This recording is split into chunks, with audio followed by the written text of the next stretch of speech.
and we do not regularly have significant audience, Millie. Just FYI, Yeah. but it's nice to have the recorded entries in any case. Yeah.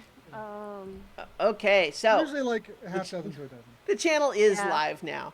Okay. Hello everyone, and welcome to Adventure on So Many Levels. Yay! Yoo-hoo! Yay. We have defeated the demons of technical difficulties for now. And we are now ready finally to play Apocalypse Keys.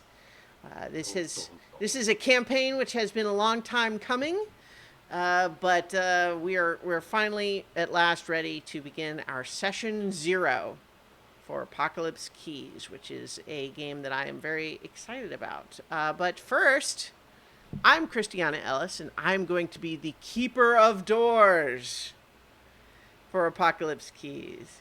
But our players, Nobilis playing, well, you've already got a character name, but everyone else will need to make theirs. We've also got Paul Weimer. Hi, I probably will not be speaking in rhyme in this campaign. David What is there anything Archambault. you can do to make that happen? Hello. Millie Cady. Hi. And Jason Banks. Yes, I got the gremlin off the wing of this computer plane, and we're good to go. Splendid, splendid. So, we are playing, as I mentioned, a game called Apocalypse Keys, and this was kickstarted a while back. It's developed by Ray Nijati, and it is something I am very excited about because basically the part of the pitch that hooked me way back when it was being kickstarted was that its touchstones were things like Doom Patrol and Hellboy, and I just basically said yes, please. So we're going to be creating a group of monsters, each of whom might theoretically be capable of ending the world, but who, for now, are choosing instead to stop other monsters from trying to end the world. And hopefully they can keep their acts together well enough to accomplish that. And so that's the basic idea here. So, this book also is written with a lot of extremely little helpful tools, including a little sort of flowchart checklist sort of thing for how to do a first session. And we have kind of already done the player and keeper check-in portion. And so now it suggests that we go over the CATS, which stands for concept, aim, tone, and subject matter. And this is somewhat akin to safety tools, which we're also going to talk about, but is really more about the idea of what kind of game is this designed to be. And so there is a link in the book that I will be kind of reading from here, which has the CATS for Apocalypse Keys, and it says, concept, the apocalypse is nigh, and to fight monsters, we must be monsters. It is a tabletop role-playing game about a group of Omen-class monsters who work for the Department of Interdimensional Vigilance and International Security Interdisciplinary Operations Network, otherwise known as Division. Division. Tortured acronyms. Oh, yeah. Their particular specialty. I think that's a good one. I think it's it's not even that tortured. No, it's only mildly in pain. Yeah.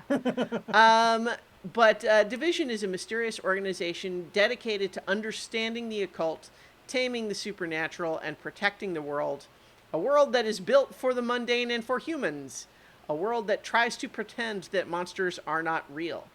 Apocalypse Keys is a game of emotional connection, complicated relationships, unpredictable mysteries, larger-than-life apocalyptical threats, and the brightest hope in the darkest despair. You are monsters bound by fate, love, and power. So does that sound like a game that you're all interested in playing? Sure. Yes, please. Okay. No? So thematically, as kind of that indicated, the big themes are in forestalling the apocalypse, solving mysteries, wrestling with power, emotional entanglements, and power that will likely lead to your ruin. Because specifically, that part about the idea that each of you is powerful enough to potentially end the world is a meaningful part of the game. Because in this game, it is loosely based on Powered by the Apocalypse, but in most Powered by the Apocalypse games, like when we played Root, you're trying to get a roll as high as possible. Most tabletop games, you're trying to get a roll as high as possible. But the monsters in this game are so powerful that generally the problem is not how strong can they be, it's can they maintain enough control of their own power to not go overboard. And so in this game, you're actually looking for a sweet spot in the middle, because instead of miss, mixed success, full success, you instead get miss, success, or disastrous success. I think that's cool. Too much of a good thing. Exactly. So that was the C content. Now, A, aim, is for the first session, we'll begin by creating our characters, establishing a few important details of division, and if time permits, we'll set up the mysteries prologue. And then we'll debrief and have stars and wishes at the end of the session. And then in future sessions, we'll go straight into mystery and uncover as many keys as we can and hopefully track down the Door of Ancient Power before the Harbinger claims its power. And then tone. There will be a lot of mystery, horror, and focus on investigation. We will also often look at the emotional state of our characters and their relationships with each other and their own powers of darkness. But we are also going to be making use of safety tools in this game, because anytime you're dealing with horror stuff, everybody has kind of their lines in different places. So we'll be talking about that and helping each other to avoid taking things too far or making it so it's not fun anymore. And then S, subject matter.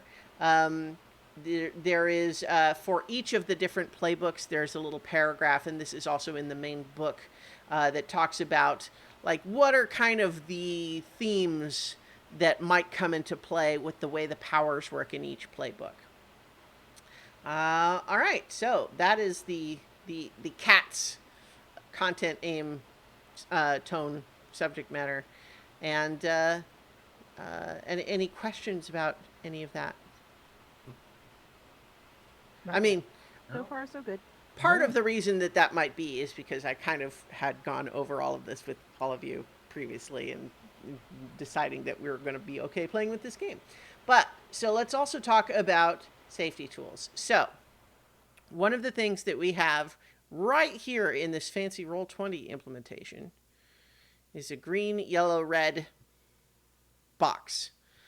And this is something that I would invite all of us to, if we have stuff that we would like to see in any of these categories, I would like to invite people to actually just literally go ahead and write it in here. And this is something we can come back to later. You may not always have the ability to go to this layer if I don't have it showing as the Roll20, but we'll eventually make a editable document of these as well, so that people can check in on it at any time. But so as you can see, we've got a green box that says, what themes, stories, and ideas are we excited to explore in this game? Yellow would be, what themes, stories, and ideas do we want to see less of? Like maybe some, but not as a primary focus. And then what themes, stories, and ideas will we not see at all in the game? And, go ahead. Added something to it. Okay. Green area. There you go. Hope in the darkest times and situations. Yeah, good. That's one thing I've come to realize that, I like that makes horror good for me. Okay. It's always having there be hope somewhere. Right, right. And then we've got in the yellow box themes drawn directly from the real world without metaphor, fascism, etc.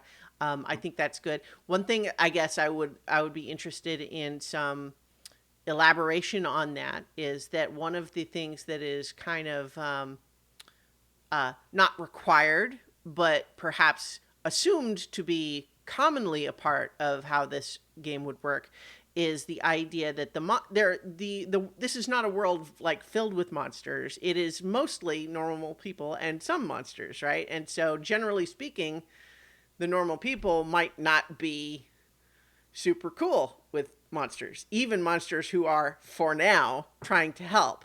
So is that something that would be like if there was prejudice from normal people against the monstrous, is that something that would be Well, given that monsters don't exist in our world, then that would be a metaphor. Yeah.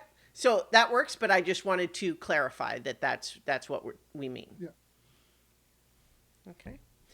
One of the things, while we maybe think a little bit about these two, is that there is in the bottom right a safety deck, and I think that everybody should be able to grab cards from there. Let me know if you can't. There's a green, yellow, and red card. And so as those might appear on the screen, that's intended to be a signal to whatever's happening that we maybe need to, say, whoa, let's back off of that. Or, hey, maybe let's, maybe pull the camera a little bit further back or draw a veil or something. Or because we might be role-playing intense emotions from the characters, it may be that your character is upset, but the player is not. And that would be a good example of a place where you might use a keep going card, right? Is to just indicate, like, I don't want anyone to think that I'm really upset. I'm just role-playing my character's upset, right? And so I want you all to feel free to use those cards. So when someone puts one of those cards on the screen, nobody can tell who did it. So there's no worry about that. If and when one of those gets played, we'll probably talk about it. But it also might be a case where we don't necessarily need to say, like, we don't want that discussion to be trying to make whatever was just happening be okay if it wasn't okay, but we might need to just figure out how to proceed differently. If we understand what the issue was, then we can proceed accordingly. But so, I often have trouble with these little cards. I'm going to try to recall them just to clean up the screen now. But so everyone has confirmed that you are able to grab cards out of there? Yep. Great. And you choose to pick the one that you want. Yep. And then you can go to recall to pull it back off of the screen into the little deck. Is everyone able to do that, or just me? Might just be me. Recall? Yeah. I have take card, flip card, remove card. So I have recall, so I can do that and pull them back into the deck. So, okay, so we've also got in the red box, we've got excessive danger to children emotionally and physically. Yeah, okay, that's good. Nice is different than good as something in green. I like that. Mm-hmm. So I think that are people still thinking about this? I think this is something we can always add to this. And so there might be times when you are not able to go to this screen, but you can always ask me to, and we can flip over there to to pull it up and add to it whenever anyone thinks of something that we would like to see there. Because it is always true also, and that's an important thing when we have these safety tools, is that sometimes you don't necessarily realize that something might need to go in the red box for you until it kind of starts to happen, and then you say, like, oh, you know what, I didn't think of this, but now actually I'm feeling like maybe I don't like that, and so let's add this now, and that's totally cool too. If something is like painfully awkward. What like there sometimes like secondhand embarrassment kind of thing. Okay. What? Like What? there are times when you know like on a TV show or whatever Mhm. that like something is just so that just like I can't I have trouble watching it. Okay. I mean, I It's not kind of know that what you mean, but is that but something I'm you? just wondering like I I don't know how to refer to that in this kind of Okay. situation or if that's something that should really worry about. Yeah. I mean, I tend not. I mean, okay, let me put it this way. Have you ever seen that happen? You've been playing with us for a long time. Yeah. Mhm. Have you ever had that reaction while we were playing? No. Okay, so how about this? If we don't necessarily have a clear way to add it now, that I think can fall into this category of if it starts to happen and it's making you uncomfortable, please say so. Because we always want everybody to be having fun, right? That's the goal. If something is happening where people aren't having fun, let's figure out how to fix it. And it, if it's not like a like fear or anything like that, maybe it might just be like, I'll go get something to drink for a moment. Well, right, and so we also can always make use of things like lines and veils, Yeah. where we can just say it's understood that something's happening, but we're going to kind of have the camera point somewhere else for a little bit, that sort of thing, or leave things less, Detailed. yeah. All right, so if anyone has, I don't want to like take this away if anyone's still actively working on it, but if everyone's ready, we can maybe move on to the next bit. What do you I'm think? ready. Yeah? All right. Okay, so the next step is to make characters. Now, this is something where, because we have been, several of us have been talking about this game for a long time, and we did kind of sort of session 0 a while back. Several of our players have, I think, pretty strong ideas already about what and who they want their character to be. And so in some cases, some of you may have already got like that already set for yourselves. But some people are going to be just figuring it out now. And there's also always going to be the case where no matter what you decided on your own, part of the process is making these characters have relationships with one another. And so and then as we also establish details about the world building, that can influence everything as well. But so the very first thing that everyone is going to be doing is to choose a playbook that inspires them. This is similar to many other Powered by the Apocalypse games in the sense that the playbook kind of represents a class of sorts. But in this game, it's almost less about the mechanics of what they do and more about the vibe they give off. The sort of themes that their character is going to lend itself towards. So, with that said, I know Nubilis has chosen the shade. Is that right? That's correct. Does everyone else have a playbook picked out? I have definitely a strong concept for a last. The last? Yeah. Okay. I had one for a last, but I also had one for a fallen. Okay. We don't necessarily need to rule out the idea of two people using the same playbook either. I mean, I think, it's nice when they're spread out, but we can absolutely make two different PCs as using the same playbook be enough different that it's not a problem. So if that is what we wanted to do, we could absolutely do that. And I think it kind of depends for me on where other people are so that I'm a good fit. Mhm. Because, Well, one of the important thing. Oh, sorry. Go ahead, Nibilis. This isn't the kind of game that has role protection. Yeah. It's not like yeah. tank, healer, Yeah. DPS. Yeah. you can tell where a lot of my background. Well, is you know much what? more- I mean, that's I think a lot of people are, coming from games like D&D or whatever, but one of the things that's important to know about this game that I actually think is kind of really neat is there's basically two pieces of this. One, there's really no stats.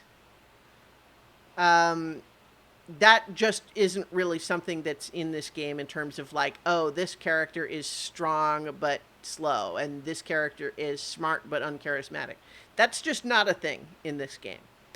But the other piece of it is that all of your characters are sufficiently powerful that actual physical danger is usually not a problem for you.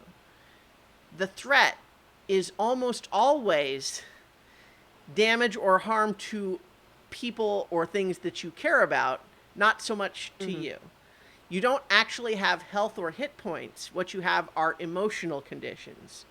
And if you fill up all of your emotional conditions, what happens is not that you pass out. What happens is that you snap and you lose control. And so that is the risk in this game. And so for that reason, different playbooks can interact with each other in different ways, but it's definitely nothing as traditional as healer, tank, DPS, etc. So the answer to your question is, there's every single class can fit in well with every single other playbook in this game. Yeah. Based on. Yeah. Just look at them and pick one that's your style. Right. And what I would suggest What is, inspires you? and to the extent that what we're looking for is a balance, the balance should be almost more focused on the idea of character archetypes in a TV show. Right? Yeah, I was kind of more thinking about that. Like, so my two ideas, one's Baba Yaga, because this is me, I love Russian stuff. But also the other idea was a Ruskala, which is like a very lonely, betrayed type spirit. So it's like kind of depending on what else is going on. Baba Yaga might be perfect. Baba Yaga might be the worst idea ever. And in the bad way. Your Ruskala, that's your idea for the last, right? Yeah, that's my idea for the last. I think my idea for the last would be sufficiently different from yours that it could work. Okay. For both of us. So. What about Jason and Paul? I mean, my original. Oh, go ahead, Jason. Oh, you're good. Go ahead, man. Okay, so my original idea that I've been toying with since December was basically a fallen. Basically the angel herald of a lost Mesopotamian deity. So I think that's probably rather different than Baba Yaga. So if you want to play a fallen as well, Millie, I think those are rather different takes on the same book. Just and I look at the other playbooks, and I keep coming back to yes, I want to play Ningle. So yeah. Okay. How about you, Jason? I think I want to settle on the Found because I like the idea of walking in dreams, and plus this is darker and kind of horror-y. And to be honest, Freddy Krueger's kind of cool. But I don't want to be that level. But again, hopping dreams and stuff is cool, so I think I'm gonna go with the Found. Okay. So just for the folks who are not looking at the book right now, the choices include the Summoned, the Surge, the Found, the Shade, the Last, the Fallen, and the Hungry. Those are the playbooks in the base book here, and page 91 is a good sort of one paragraph summary on each of those. So like as folks are thinking about it, I can maybe just like read off some of these. So like for Nobilis, the Shade, a cerebral monster who defied death and oblivion. Their power is enlightening, intellectual, and ephemeral. Their themes are cultivating a fraught relationship with death, and the price of knowledge.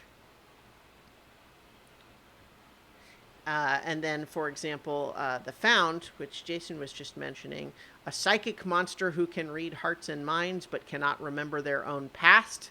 Their power is inquisitive, emotional, and strange. Their themes are the intimate knowledge of the thoughts and emotions of others, and the danger of knowing what's best for someone else. And then the other two mentioned so far, the last, a lonely monster from another world who is the last of their kind. Their power is reflective, sorrowful, and hopeful. Their themes are the inescapable nature of grief, the trauma of loss, and the driving fear of repeating tragedy. And then the Fallen is almost like the opposite of that in some ways. A charming monster who was once a divine being. Their power is intoxicating, damaged, and deceitful. Their themes are hubris, the double-edged sword of worship, and the destructive desire to regain what was lost. And then, I could read the others, but I guess right now what I'm doing is kind of vamping while we wait until everyone has kind of just gone ahead and decided which one you want to do. So let me know when that's the case.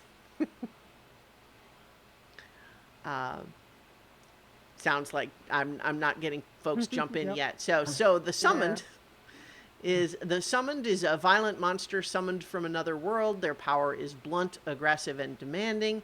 Their themes are of violence, to struggle against prophecy, and the overwhelming desire for love. So, like, for example, that's Hellboy all over, right? You know, he's literally summoned. He's a big, blunt weapon, but he's also constantly dealing with this idea that the people who summoned him seem to think that he ought to be this big world-ending guy, and he kind of doesn't really want to do that, but sometimes maybe part of him does, and he has to deal with that. And then, of course, you've got the Surge, a desperate monster barely in control of their power, seeking to share the burden with others. Their power eclipses that of other playbooks. It is explosive, uncontrollable, and alienating. Their themes are the cost of collateral damage and navigating complex and potentially toxic relationships. What's her name from Hellboy? The fire lady? Yeah. I don't remember her name either. Liz, Yeah. Liz, yeah. Yeah. And then Actually, I just realized that I could possibly go with the Ruscala in the Surge direction. Yeah. Because part of the thing, so Ruscala are often scorned women, or women who are betrayed or murdered before their wedding, sort of, or like left at the altar, and they end up becoming water monsters basically, and end up like dragging people into the water. But there's like actually a couple of stories with a Ruscala in it where it's like they don't intend to. They like the power gets too much and they pull other people in. So well, that could work. On that note, the last one to be read right now is the Hungry, which is the ravenous monster consumed by their hunger. Their power is intimate, transformative, and harrowing. Their themes are body horror, the corruptive nature of their feeding, and a desperate yearning for true emotional closeness. Yeah, actually, Ruscala could work. That probably actually. I mean, that might be better. Well, that's what I was just saying, but at the same time, you should choose the one that you feel best reflects your vision of who you want the character to be. Yeah. I mean, these things end up being a conversation between your image and what the playbook has in it, and what the rest of the party does with the bonds and things. So, it's a starting point. So, in the chat, Trifidi Mats has a question that I kind of had too, which is you're saying Ruscala. I'd always thought it was Rusalka. Okay. Yeah. Yeah. Okay, I was not sure if maybe you knew the true pronunciation of it and I was wrong or something, but. So the AC's been out of my house for over 24 hours now. Ooh. So I am just a tiny bit brain fried. Yeah. Fair But yeah, enough. No worries. Rusalka. Okay, so that resolves that question then. Yeah, you got act sympathy from Triffity Mats there. So then it sounds like Nobilis will be the shade. Paul is looking to be the fallen. Um, David is looking to be the last. Jason, you were going to be the found, and Millie, you're. Yes. Yeah, actually, yeah, thinking the hunger, the hungry with Okay. the again Rusalka taking the wanting love, wanting Sure. love, wanting love, wanting love. Yeah. And of course, obviously, if at some point you're reading through and it starts feeling like I'm not sure this is quite it, we can always go back and take a look elsewhere, right? So, as you have chosen your playbook, the next step is to bring your character to life using the prompts as inspiration. And so each of these playbooks, and I'll just pull up one here as an example. So let's see. I think. So Millie, you could probably use the one Number 5. player number 5 there. These are the blank ones that are just chosen, and I'm going to make a blank one just to kind of show on the stream to sort of give a sense of what everyone else is looking at, but without messing up what you all are doing. So from here, you can choose any of the playbooks, and then you are you get a lot of things showing here. So there's basically the themes of your playbook. It gives prompts for your name, like categories that you might choose your name from, like not specific examples, but like an idea behind what your name might be. Some things to choose from for your look, your origin, what collateral damage do you leave in your wake, perhaps, your powers of darkness, and what does the darkness demand of you are important ones. And so basically those are all things that you're going to want to choose for yourself. And so be going through this process right now. And of course, because we're just in session 0, if you pick something and then later decide, oh, you know what, actually, I think I would rather have it be this, totally fine, not a problem.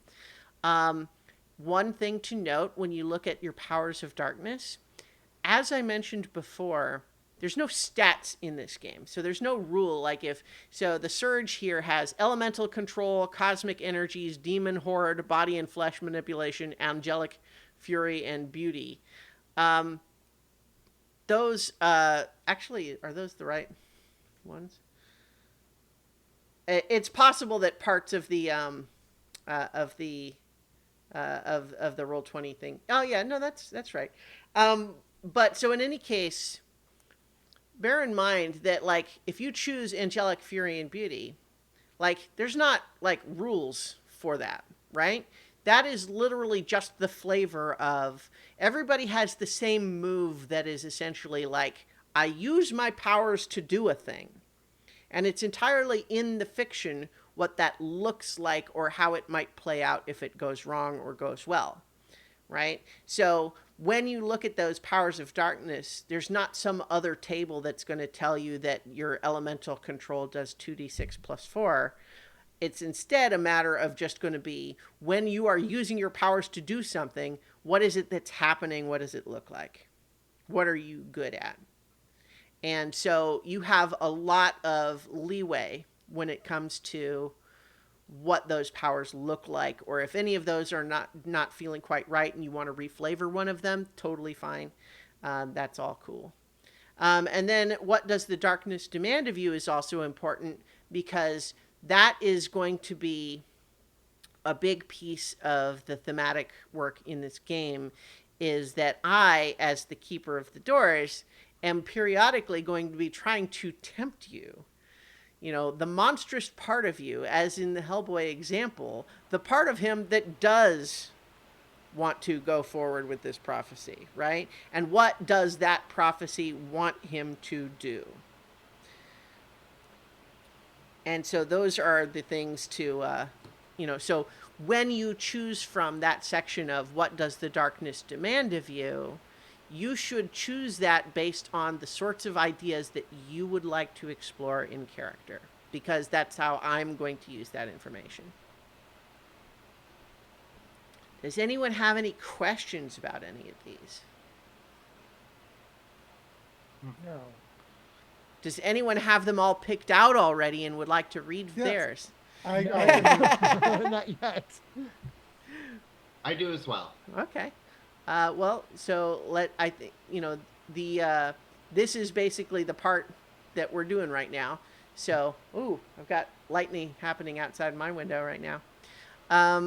Yeah, and I'm in the Boston area too, so Yeah. yeah, that might be a thing for me too. Well, so in any case, though, so if Nobilis Okay. has those things picked out, let's. How about you? Okay. So, character options. My name is John Deere. It comes from the fact that I am a Reaper, special agent for Death herself. The face for Death that I'm choosing for this is the Death that is one of the from the Sandman comics, and especially the very caring, loving, soft Death that we meet in the series. I love her. She's marvelous. So does John Deere. And she begins all of her messages to him as John Deere. Um, and he doesn't remember the name he had when he was alive. So he's now John Deere because he's not just a Reaper, he's a fucking John Deere. Um, his look um, is I picked something that hints at my struggle to be human and the face that can never settle on anything real. But his body is entirely white, and in the comic book version, there's no ink at all on his body. Just the white of the paper comes through. He's a white silhouette, and all of his gear and clothes and his car and everything else that he comes up with is the same flat black matte black of just like a solid wash of color. So he's only ever seen in silhouette. Um, and it's he um, and unlike like a comic book, people don't interact with the fact that people look like they're in comic books. I mean, that even to the people around him, he looks weird. Yeah. So not easy. So here's a question about that. Can he put on like a trench coat and blend in, or would be putting on a trench coat just make it match his other aesthetic? If he were to take, like, somebody hands him a trench coat and he puts it on, it just turns black. I haven't decided yet whether that happens permanently. Whether when he Yeah. takes it off again, if it returns to its original form. Okay. So that I mean, and that's just an example of an interesting choice where it matters because in adventures where we might be interacting with normal people, you're not going to be able to pass for. Yeah, any more than Hellboy can. I mean, even when Hellboy puts on a trench coat and a hat, Right. I mean, he's still got that big fucking hand. Well, and I mean, the best he can do is that if someone only gets a glance at him out of the corner of their eye, they might not realize. Yeah. Yeah, John Deere is similar. I mean, you see him and you've encountered something numinous. Yeah. Very nice.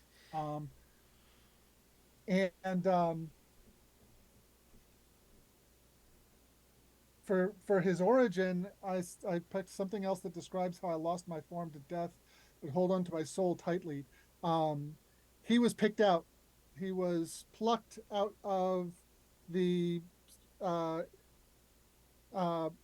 Death's bureaucracy to become this Reaper because Death has discovered that promoting from within for this particular job doesn't work very well. So she's taken someone from outside the hierarchy to take this job. And for what form does Death take to speak to you? I picked something else that shows how much Death cares for me. It's personal message that come up on his tablet. He's got a flat black tablet that comes up with white silhouettes and information on it.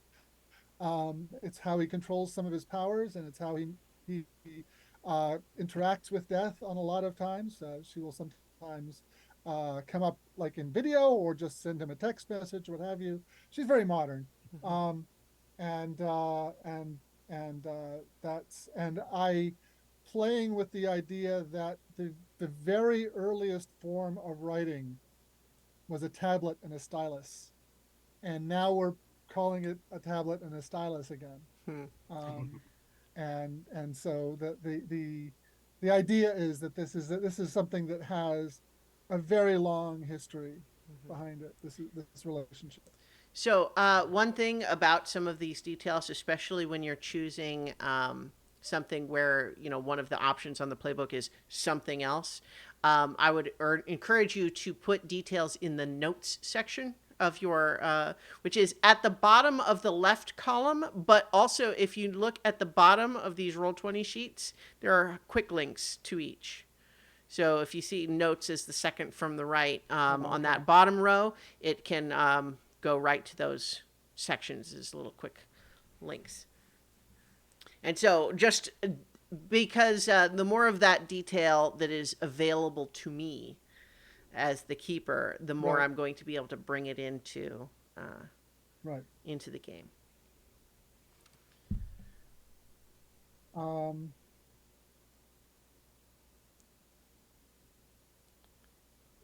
So is that Let's see. Yeah, I'm just making a few notes there. And the powers that I chose are supernatural strength and speed and machines powered by soul magic. nice? And again, the machines are also black silhouettes. Um, and what does darkness demand of you? I picked to fall in love with the destroyer of worlds and to reinvigorate an ancestral curse. And I have no idea what those mean yet. We'll see. All right.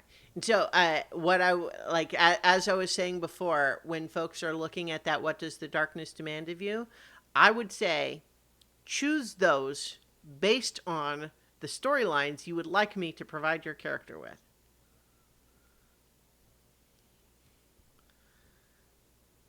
All right. Any other sections you want me to comment on? Well, so I think you did the main stuff there, and we're going to talk about abilities in a little bit. But does anyone else have their have their background stuff like that? I do. Go ahead. Okay. So my character is Pandorum, a name that I need to remember one day. I don't know why I need to remember it, but I do know I need to remember.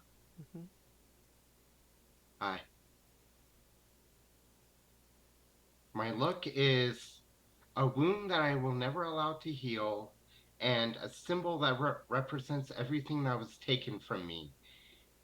And I like the idea of the wound I will never allow to heal is less that, but like a wound that was that marks me as who I am.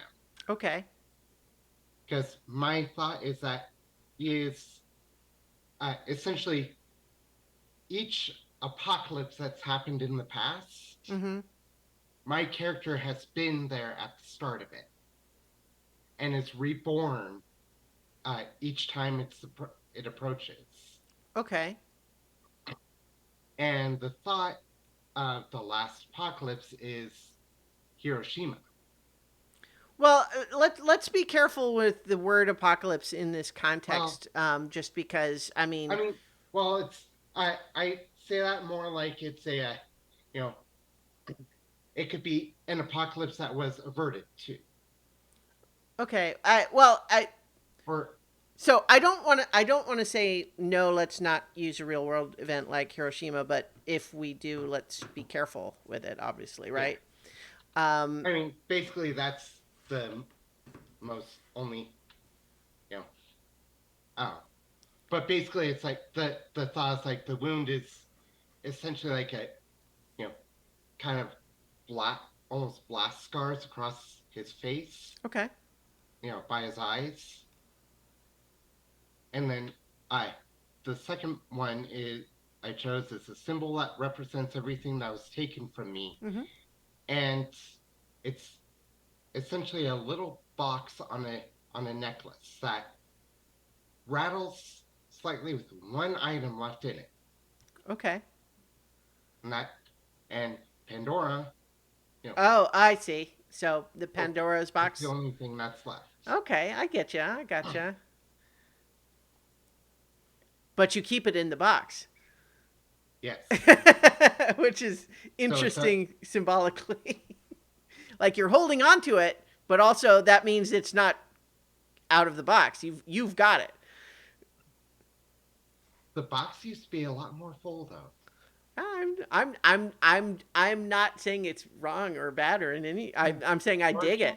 I dig the complexity of the symbol. My origin is I chose something else that describes whether there will never be another like me in all the universe, because I am, I am the one that keeps repeating.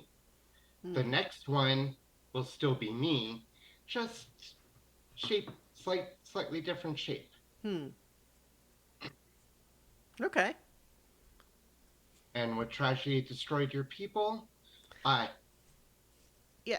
many Well, different kinds. Well, I get so I this actually just highlights something that's important for this playbook because a lot of the abilities are based on the idea that a big part of what you can do is remember things that your people knew. Okay. And so for example, like one of your main abilities that you get by default in this playbook is when you declare how the wisdom of your people may help in a situation. So that all that means is that this playbook expects that when you say that you're the last is that there were more and now there's only you. That's what it's built around. Yeah. So that's kind of what the playbook is expecting, which doesn't mean that we can't make this concept work, but does make me wonder if maybe your concept, which is cool, might fit better in a different playbook.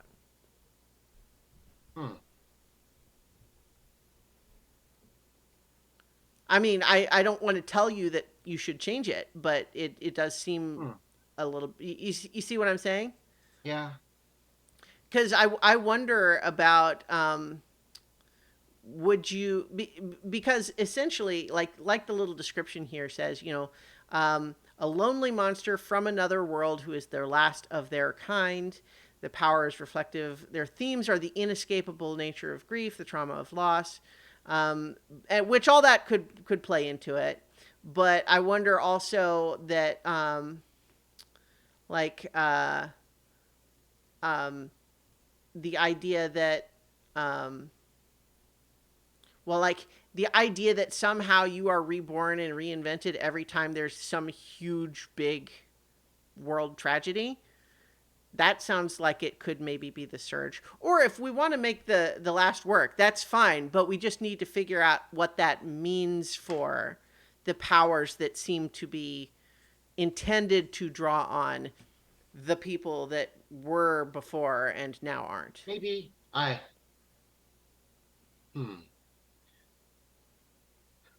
maybe it's a basically there was a people that existed before humanity, and um basically, and they were dying out, and they wanted to continue. They wanted to continue in a way. So basically, like they started humanity, kind of thing. Okay. But in order to start it, they also had to prepare its end. And I am the representation of each end of it.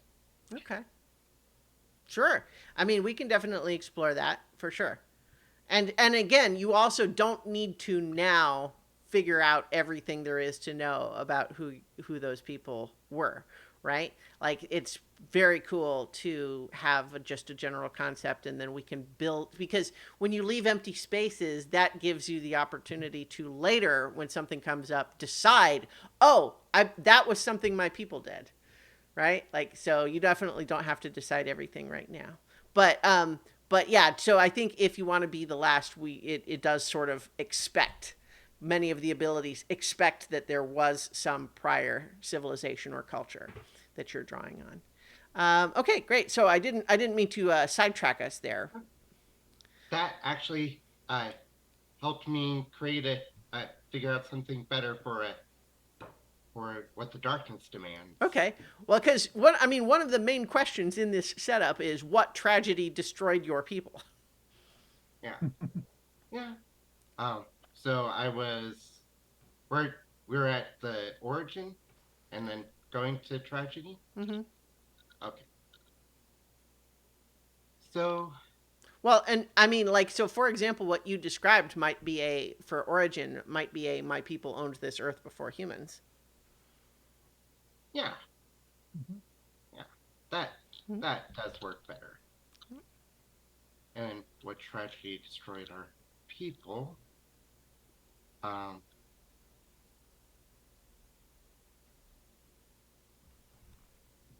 through our own ignorance and pride, we destroyed ourselves. Mm-hmm. Hmm. Cool. Relatable. Sores.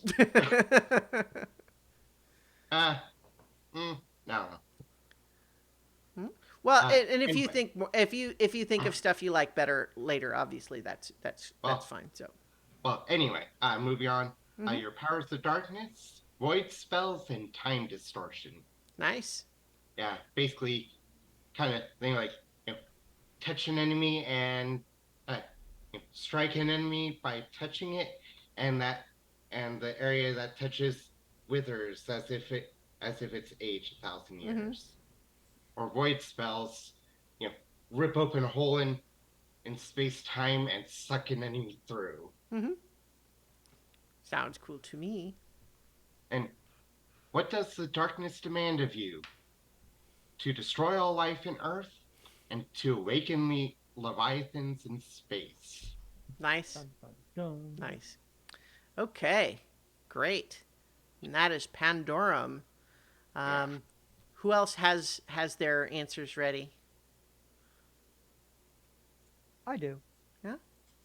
All right. So meet Ningle. Let's see. Ningle is the fallen. Ningle's name came from a god that gave him that name with love before that god cast him down. 3,000 years ago, Ningle's goddess, her entire pantheon was wiped out, but not before believing Ningle was a traitor, cast and broke his power, changed him physically, and left him to survive on Earth without his goddess, without most of the rest of his mythological companions. And he's been trying to build himself back ever since. He no, he has two blue wings, and he has below the waist he has the serpent's body. Um, it, so he's inextricably marked from what his goddess did to him in the process of his fall and the fall of his own pantheon. Mm-hmm. But so the look is limbs of a mythic creature, something else that hints at my struggle to be human. He also has small horns, nothing like Hellboy, tiny little ones. Sure. So origin, as I said, I was a angelic creature destroyed by my jealous god, just before everything went to pot. Who the gods have taught me. There are still ancient gods out there who have lost even more power than I have, and they ache for what I still have managed to hold on to and take from me. So Mhm. they're out there. They're wanting to steal what little I've been able to get back together and hold together. My powers of darkness. I was the I was the herald, I was the sword, I was the tongue of my goddess. So my powers are soul venom and weapons of light and sound. I was I was he who led armies, spoke to counselors, and brought battle to our foes. And however fallen I am now, I still can do that. Nice. So what does the darkness demand of me? Well, there's a heaven up there. That's where the real gods are. And I'm going to get there one day. I'm going to storm heaven. And, well, if I'm the last of my pantheon of this broken, fallen angel, I should bring that pantheon back and create dark churches in my name to give me the power of those who will adore me so that I can reach that heaven and cast down the gods who cast down mine. Very nice. So another character for sure that's going to have a rough time passing for a human. Ever. I cannot Yeah. pass. There's Yeah. no way. That just reminds me. So, David, for Pandorum, you mentioned the scarring on the face, but do they look Oh yes, human-like they look otherwise? very, very human. Okay.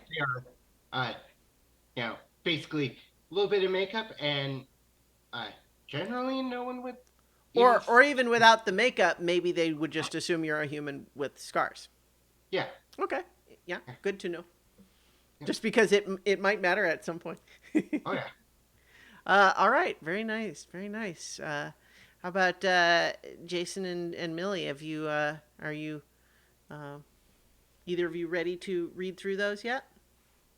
I think I am. Okay. So, I took Lady Dana. Dana is there's a story of a Rusalka by the name of Dana. So I carved out from history. My look is long hair that moves of its own accord. And a shattered collar I will never take off. This is going to be like more like a necklace Mm-hmm. than a animal collar. Sure. Sure. So I will definitely be human, mostly passing. Okay. My origin is I was driven by hubris and sorrow and consumed more arcane power than I hoped to control. It falls like I was scorned and betrayed, and in that sorrow I ended up touching something I shouldn't have. What do you feed on and what remnants do you leave behind? I right now I've gone on I feed on desire and hope, leaving behind an uncontrollable addiction to pleasure or pain. Mm-hmm. Kind of I want love. That's what was denied to me. Mm-hmm. And if those I connect with end up a little worse for it, then Mm-hmm. that happens. A little bit of succubus idea there. Yeah. One of the things that I kind of like about that, just as a connection to Pandorum, is the idea that Pandorum, their symbol is this little box meant to represent the thing left in Pandora's box. And so just the idea that if you feed on hope and Pandorum is carrying around their most important thing is this little symbol of hope. It just feels like that would be an interesting opportunity for intra-character tension. But obviously, I would let the two of you decide if you wanted to explore that. I or love not. that concept. Definitely a rivalry. Mm-hmm. Yeah. For Powers of Darkness, I was looking at Haunting Aura Mm-hmm. and Transfiguration through Pain. Okay. Because my emotional pain is what started this in the first place. What does the darkness demand of you? To create others as hungry as myself, and to destroy the good in those I love and care for. It's like I want love, but I'm Yeah. also driven to try to destroy them. Well, one of the things too that is probably a good idea to highlight right now, especially for, like the listeners who've not read like the full content of the game. One of the things that, like, because we're reading through the powers of darkness and, like, this, what does the darkness demand of you? It all sounds very like dark and bleak, and it is, but let's also remember that the what does the darkness demand of you is explicitly, this is what you are struggling against. Yeah, It it's is not your definition, it is the thing that part of you wants but you are resisting. hmm And then, um, That was kind of all the things that we kind of touched on. Were you Yeah. thinking with the hair, is it kind of moving like you're underwater? Is that the idea? Yeah, great. yeah. Also, um, in some of the tales, um, the hair is used to drag down victims. Oh, okay, cool. Or in even though there's some who like kind of inhabit trees around a river, and still the long moving hair and entrapment is still a Nice. common thing. So, and as a reminder too, kind of like we talked about earlier with these powers, like I'm not going to police a power of, like, if you're trying to do something, I'm not going to look at your list and say, well, but you only checked these two boxes and that doesn't seem like it qualifies, right? Choosing the boxes, the idea is helping you to have the ideas of the kinds of things that your character can do. And this is a very fiction forward game, which means that to do something, you do it, right? You don't say, I have this move that I want to roll. What you say is, my character uses my hair to wrap around the arms and legs of the guards to hold them still and keep them from running away. And then we roll a use your powers move, right? As opposed to some idea that says what you are or aren't allowed to do with your hair, right? So, um, that's just for everybody, not focusing on you specifically. Right. So okay, great. How about you, Jason? Have you got yours ready? You're muted. Yeah. The Zoom says you're muted right now. Sorry, I have There you like go. several windows open. So I was sitting here thinking this whole time, and I'm like, one of my favorite horror movies spells this out. So my character's Myron. Myron Ian. He is an amorphous blob of slime that is made of shifting faces, eyeballs, and mouths. But to mortals, he literally appears to them all differently. Oh, Like, fun. he can be their worst nightmare, something they love, those such things. Because he feeds off dreams. And if you've ever seen The Thing, hmm if his powers go crazy, when he's bonding with you, he will eat you, Oh dear. and then take on all your dreams and things and use those as fuel. So he tries not to do that. We'll talk more about the powers and the abilities in a moment, but just to illustrate some of what you're saying, the default playbook move for this playbook is, you can't hide your heart from me, which is kind of, could be nice, but could also be ominous. You know what I mean? Like, Here it is. Ah! Listen, guys, I'm an anime fan. I believe in the heart of the cards. yeah. But yeah, Yeah. So yeah, and also, but here's the thing: he smells delightful. He smells, depending.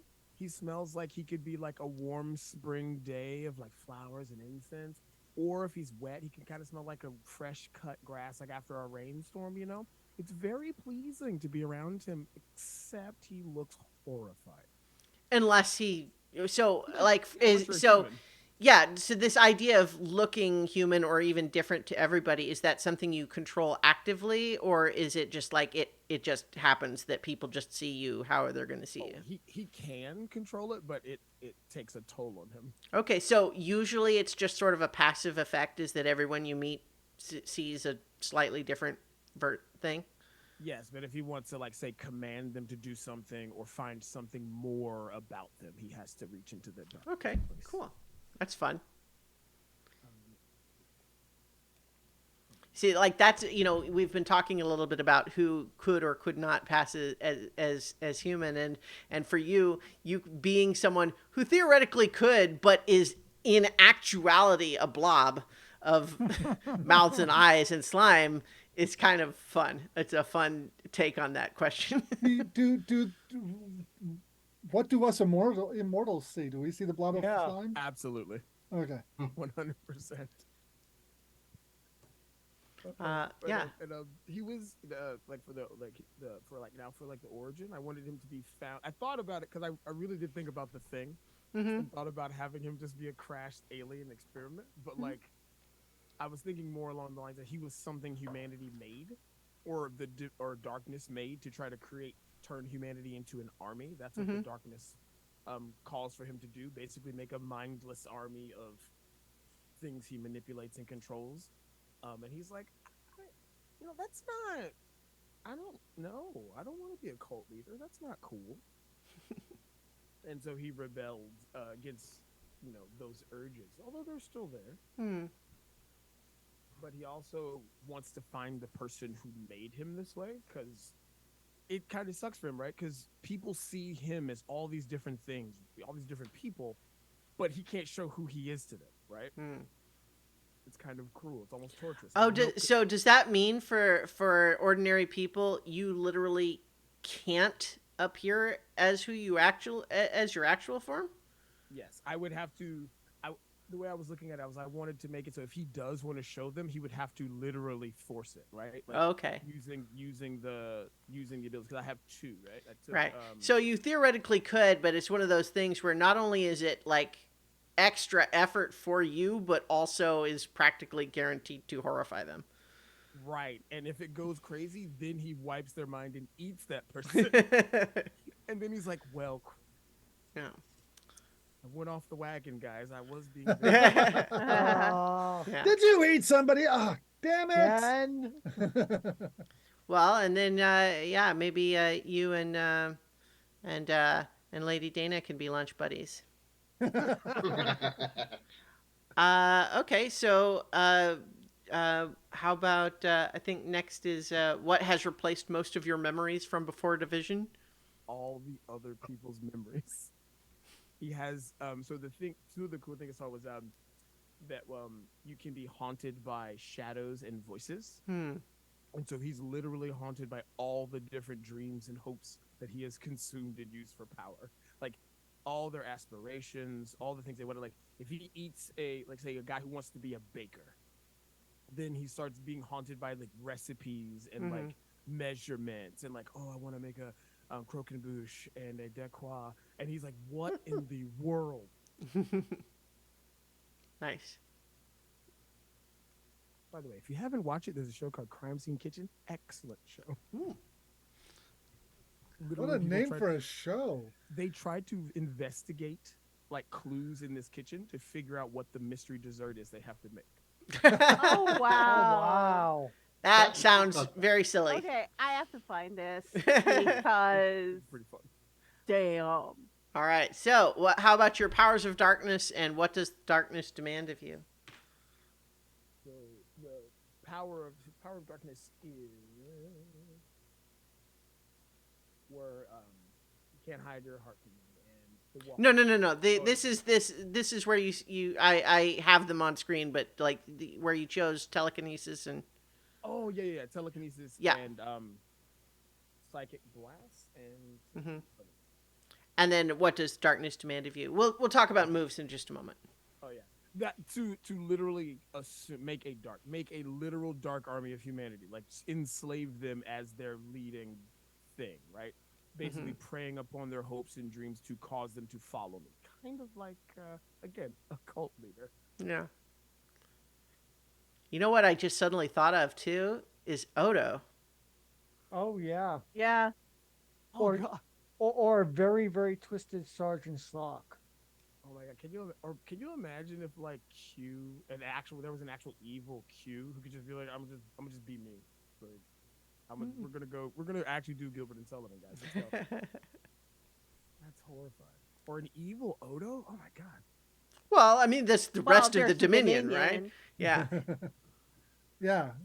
Anyway, so that's great. So I think we got everybody there. So, as far as the order here, the next we've done step 1, choose a playbook. Step 2, bring your character to life. Step 3 is refine your abilities. And so this is where each of you, and some of you may have done this already. Generally speaking, each playbook has a default move that you always will have. And then from there, you're going to choose one more move from the playbook. And then you also choose either a division move or a ruin move.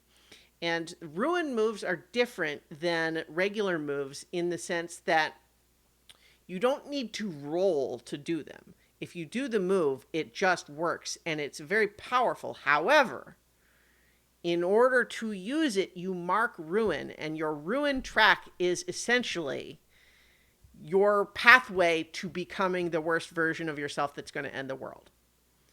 And so what I would encourage you is, if you think that's fun to play with, a ruin move might be something fun to choose. If, however, your feeling is, I don't ever want my character to really be actually threatened with that, then a ruin move, you could take it if you like, but a division move instead represents some part of division that you're especially close with, and you've got a special relationship with some section of them that has given you some additional ability as well. So please let me know if any of you have questions about any of those. But has anyone got those all chosen already? I have. Sure. So my starting move is Death Walked Here. And basically it allows me to find out what happened in a particular place. And I chose as my extra playbook move, I'm the expert here, which when someone spends a bond, they can ask with me to receive their die adjustment, which we haven't talked about, but we'll get there. They can ask my expert advice, and if they follow it, they can clear a condition or gain a bond or change a detail about a key. Basically, good things happen if they do what I say. Yeah. So that's a good point to let me. Well, so go ahead and read the last thing that you've chosen, but then I want to talk a little bit about the mechanics. And so the last movement, I chose a division move because the ruin stuff is fine, but I don't plan on dancing on that edge. That's fine. It's entirely optional. It is basically something to choose if you think that sounds fun. Yeah. So so I chose as my division move the Forbidden Archives, because I figure that works very well for someone who's very intellectual. Yeah. And basically the division has just this maze of libraries. I found a section that if you know about, and I've got some of the books from there. And I have the idea that he's not like carrying them around in physical form. He's like, he goes in and he finds one of these books and he just kind of lays his tablet on top of it, and now he's got the ebook version with no loss of its power. Well, and one of the things that will just flavor is that when you use your move associated with that, it is possible that you can lose control of the power that book holds. And it'll certainly just flavor how that happens. So also, when you choose that, there are questions that it asks you to answer. For example, who is the head librarian, and what esoteric rule do they demand everybody follows? What creature lies waiting in the restricted and forbidden archives? What book have you read against Division's strict orders? You don't have to answer all of those now, but think about it. Well, it says at least one. So the head librarian is an actual mummy, a reanimated pharaoh uh, whose um, whose body degrades slightly every time he moves. Mm. So he gets quite pissed off if somebody requires that he talk because his jaw just kind of erodes away a little bit, and actually having to get up and move around is like that's going to be some so there's going to be a price to pay Hmm. if he's got to actually get up and move around. There was a science fiction story I a was think I while it's back called Friction, about I this think. friction. Yeah, Yeah, I remember that yeah, one. great story. So he's kind of inspired by that guy, Hmm. except not as like the pilgrim in that one was like really nice, and this guy is. Yeah. Um, um, yeah, that's great. I mean, do we think that he is the original librarian from the Library of Alexandria? uh, Mm, You can think about that. That's just what came to yeah. mind for me. You uh, think about whether that Well, works for you. Alexandria. See, the thing about Alexandria is that first of all, ancient Egypt has this incredibly long history. Sure. There's as much history in the stuff of ancient Egypt as there has been since then, Hmm. and then some. By a significant, I mean, what other culture in the world has 5,000 years of recorded history? Hmm. It's it's incredible. So the age of the mummies and pharaohs is as ancient to the Library of Alexandria as they are to us. Well, okay, so but they still could have been. They were Yeah. just Oh, yeah. already thousands of years old at that point. Right. Yes. actually, I have something that might go along with that. There have been multiple libraries of Alexandria, and he's been the head librarian of each one. You know what? I just put a note. Library of Alexandria question mark and Hmm. uh, uh, Yeah. Move on. Nice. So, I think and that's the great. rule and the rule is uh, is that only um, the most important issues come to him. He Hmm. delegates everything, and if you piss him off enough, he will make you his deputy. Nice.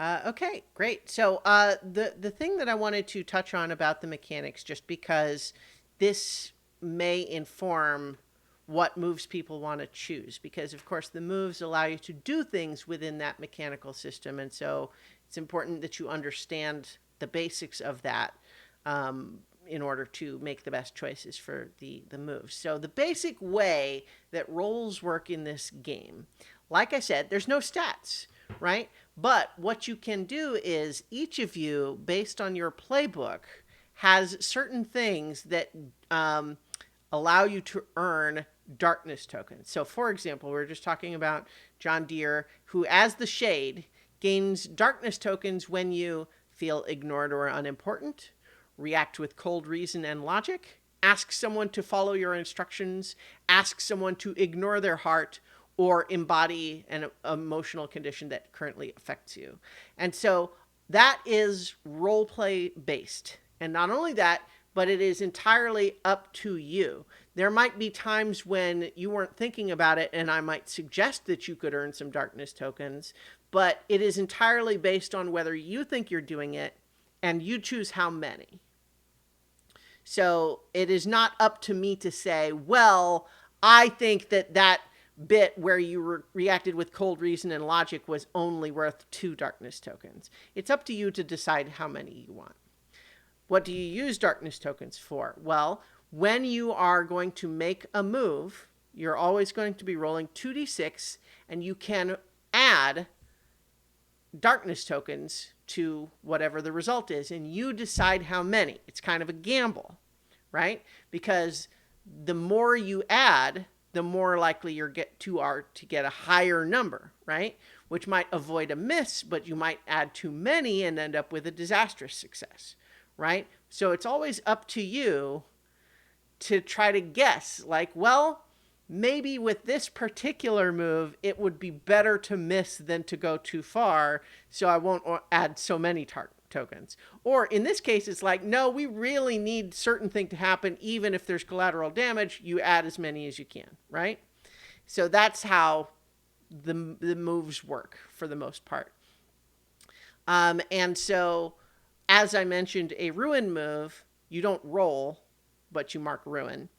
And then the other basic moves that you generally are going to have, there is Unleash the Darkness, which is your standard proactive using your powers to do a thing move. There's, I think, Withstand the Dark. I don't, let's see, I moved away from the page where it's talking about that. But there's a move that is kind of the corollary to it, but is intended to be a bit more reactive and sometime when, even as powerful as you are, you're really kind of stretching yourself with this one. And it's kind of a higher stakes move. And then there's, of course, Reveal Your Heart. Okay, so, yeah, so the moves, I thought I had it. Here's the core rules, making a move. Yeah. No, I did the wrong thing. Anyway, Reveal Your Heart is kind of basically when you go to someone and you kind of just open yourself up to them a little bit. And one of the things that I like about the move is that you doing that is beneficial to you, even if the other person doesn't care or shuts you down or doesn't want to hear what you have to say, right? Just unburdening yourself and being honest and in that way can be helpful for you. But then if you're doing it with another PC, they can choose whether or not to let the relationship get closer. And if they do, they can also get a benefit from your move. That's how the Reveal Your Heart works. And generally speaking, that is how you heal conditions. If you've taken an emotional condition, that's your main way of clearing it. And then we'll talk about Grasp Keys and Unlock Mysteries Door a bit later, but that's basically how you're going to be solving mysteries. So with that brief explanation, does anyone else have their moves picked out or have questions about them that we could discuss? I think I've got mine. I've bounced back and forth on my playbooks a bit, but I finally have settled down. So, the move I don't like is Call Me Master. No one can resist the call of your dark heart, not for long anyway. That's basically mesmerizing people and claiming worshipers, basically getting people to listen to my secrets and lies. And so with that, I took another playbook move called Honey Tongue and Clouded Minds. I've only survived in this wretched state because of my ability to lie and charm. When I unleash the dark through lies, I can choose an effect even on a miss. Part of my lie becomes truth. I learn a valuable secret. They're tempted to worship me. They'll give me temporary shelter or protection. And I unlike the Wills, I do want to play towards the edge because my character might actually start the apocalypse by storming him. And so I took a ruin move, Desire dressed as faith. You know well that worship comes from desire, selfish and cruel. So I can touch a being and imbue them with a desire for something or someone, and after they get that desire, they will want to basically love me afterwards. Once they've gotten what they want, then I fill the hole in their heart. So yeah, I'm totally leaning into I'm gonna create a crusade to storm heaven. Sure. If I'm not stopped, or I don't stop myself. Nice. Okay, so also you'll probably all discuss this as you play around with these moves, but like if, for example, you don't the moves you have not chosen, if you want to not have to scroll past those every time, you can click the little hide this indication, or you can also just collapse it so it only shows the title of it. Those are those little symbols by each. So, all right. Does anyone else have theirs picked out or have questions about them? I think I have mine picked out. Okay. So, starting move is Ashes to Ashes. Mm-hmm. You are the last of your kind. There will never be another. When you declare how the wisdom of your people may help in the situation, spend darkness tokens and roll. And you either recall ancient knowledge, or the dark of your despair threatens to consume you, or the ashes of your people demand fire and retribution. Yeah. And the one I chose is, or the playbook move I chose is Tragedy's Long Shadow. You will do whatever it takes to avoid the tragedy that befell your people. When you're in a tense situation and see the echoes of that tragedy, tell the keeper what you fear will happen, spend darkness tokens, and roll. And so, you either go ahead. know exactly how your friends can avoid it, and each PC gains a bond with you, or you realize you must carry this burden alone. Yeah. So the disastrous success there is you get a bonus towards all your moves to try to stop the bad thing from happening, but only as long as you're doing them by yourself. Yeah. All right, great. And then you, your I last. chose the Ruin move. Tragedy will not claim another. When a PC or NPC is in peril, mark Ruin to suddenly appear at the scene, ignoring all usual limits of time, distance, or plausibility. Yeah. In addition, gain one bond with them. Fun. And I can appear in a superior position or bearing a golden opportunity if I mark Ruin a second time. Very cool. All right, so Millie, Jason, are you still choosing yours? Do you have any questions about any of them? No, I've got mine. I didn't pick a division, but I did pick a ruin. Okay, yeah, that's fine. You get to choose one or the other. Yeah. So the first one, of course, is the one that I come with is you can't hide your heart from me. Can you we got a comment that you were a little quiet compared to everyone else. Can you just get a little closer in there?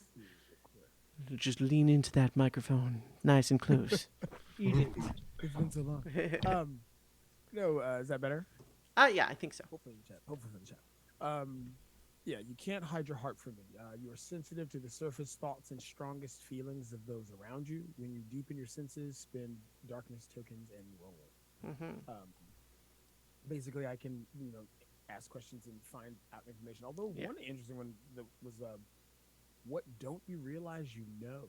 Draw a line between a key and a facet of the mystery. Declare the irrevocable truth about the mystery. But of course, then there's on 11 plus, their mind bleeds into yours. Choose one of the above, and they will choose one to ask you as well. That's fun. And then 7 or lower, the darkness within you takes hold and will break the mind and heart of who you're connected to. Yeah, that's one of those things. It's like, oh, this witness is being uncooperative. Let's read their mind to see what they're hiding, and then the result is that you accidentally render them catatonic. And then I eat it because it's venom. Those movies were bad. And then the second one I chose was Man of 1,000 Faces. You have learned how to reflect the thoughts and memories of others to help them see who they wish to see. When you allow your form to fluctuate and take on the face of another, spend darkness tokens and roll. Makes 10 thoughts and memories come together in song, and your form harmonizes with it. Choose 2. Yeah. You don't have to read all the details just because we've got a lot of stuff to get to and still. The last one is crowned by dream, exalted by nightmare. I've learned how to harness dreams and create great and terrible weapons from them. Nice. Which is awesome. I was looking at the different divisions of what these are. Some really interesting. There's some good ones. For sure. Well, and it's also true that, there will, since we're playing a campaign, you'll get to a point where you may be able to choose advances, then you might be able to select new moves in the future if there are more that you're tempted by. All right. How about you, Millie? Has Yep. Lady Dana got some moves? Yep. Now it's choose one ruin or division, not one of each. So the way it works Okay. is you have one to start with, you Mhm. choose one more regular move, and then you choose one ruin or one division. Okay. Yeah. So you should have your default regular move, a second regular move, and then one division or one ruin. All right. So I figured that out then. All right, great. So taking off that. So starting move is 9 Edge of Hunger. Basically, hi, nom nom nom. Um, for my playbook move, I took Gaze into My Heart's Abyss, hmm which is sharing, like being vulnerable and sharing my hunger and its effects on me, and then either glean in more of the succubus part to feed on them, or ask them to reveal a vulnerability, like tell me your deepest secret that you'll share with no one else, and that will clear one of their conditions. And I Oh. can also Yeah. go ahead. I was just going to say one of the bits of mechanics that I didn't really touch on are the conditions and the bonds. So the way bonds work is when you kind of connect to someone or another character, it can be with an NPC, it can be with another PC, it can also be a bond with what the darkness demands of you, which you earn basically by giving into it sometimes. But when you do a roll, once you have rolled and know the result, let's say you got a 7, which is going to be a miss, but you want that 8 to 10 perfect result, you can spend a bond point to either raise or lower your result by 1. And you can spend as many bond points as you want or have in order to adjust your result. And it should be clear also that if you have a great conversation with someone and earn a bond from them, spending that bond point does not mean that your relationship goes back to what it was. It just means that you don't have that extra mechanical boost anymore, right? But so basically having bonds with other PCs or other characters gives you the ability to adjust the result of your rolls. So obviously very useful there. And whether it's to push it into a success or back it off from A disastrous success, right? yeah. So it can go either way. And I love that mechanically, because what that really amounts to in a storytelling sense is, let's say you're trying to use your powers, but oh no, you're not quite there. You're not quite at where you need to be, or you've started to lose it. You've started to lose control, but then you remember the connection you have with your friend, and that helps you either get over that line or to pull back and stay in control. I love that the mechanics support that. And then I went with a Your Ruin on My Lips. Basically, let me see what the bad you're capable of, and I can either kind of like take it on, like with and get their transfer their ruin to me, or if I share what my darkness does, they can feed off of me instead. Yeah, so basically take my ruin on. Yeah, so essentially you have the ability to transfer ruin back and forth between the other PCs. So if someone has gotten a little ruin and they're starting to get a little anxious about it, you can help back it off, but only by taking it onto yourself. Yeah. Yeah, that's cool. Okay, great. So Law of conservation of ruin. yeah. Yeah. There are a couple of things that can actually remove ruin without there being an explicit just moving it. But okay, so now that we have, let me get back to the page for this. Now that we have decided on those abilities, the next step is, we kind of introduced the characters already, but now that we have all kind of gone through all of those things that we can do and who each character is, now is the part we're going to create your starting bonds with the other characters and with what the darkness demands of you. And so the way that works is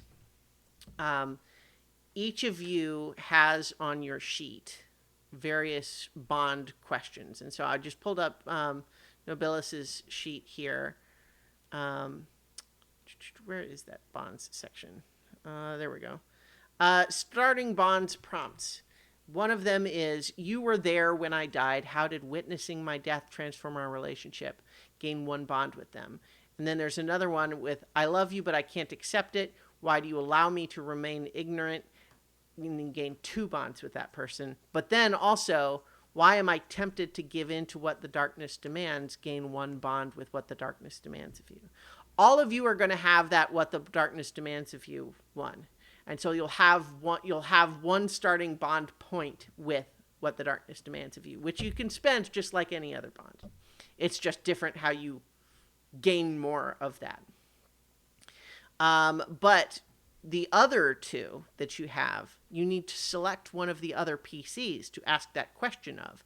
And as you can see with those 2 that I just read, this is going to create meaningful, emotionally fraught relationships with that other person. And so for that reason, we need it to be a little bit of a negotiation and a consent with any of those, right? Because if I say to one of the other character, I love you, but you have made a choice about that, that's something we want to make sure the other player is okay with, right? But in the meantime, though, I think maybe it makes sense to just kind of go around the circle, doing one at a time. Does that make sense to everybody? Yeah. And obviously, it's not required that we have it perfectly evenly distributed, but we should try to have these relationships all be a web and not just like a daisy chain. You know what I mean? We should try to avoid having anyone who doesn't have too many connections, right? Okay, so do you want to start, Nobilis? Oh, you're muted, I think. Yeah, or too few. Yeah, exactly.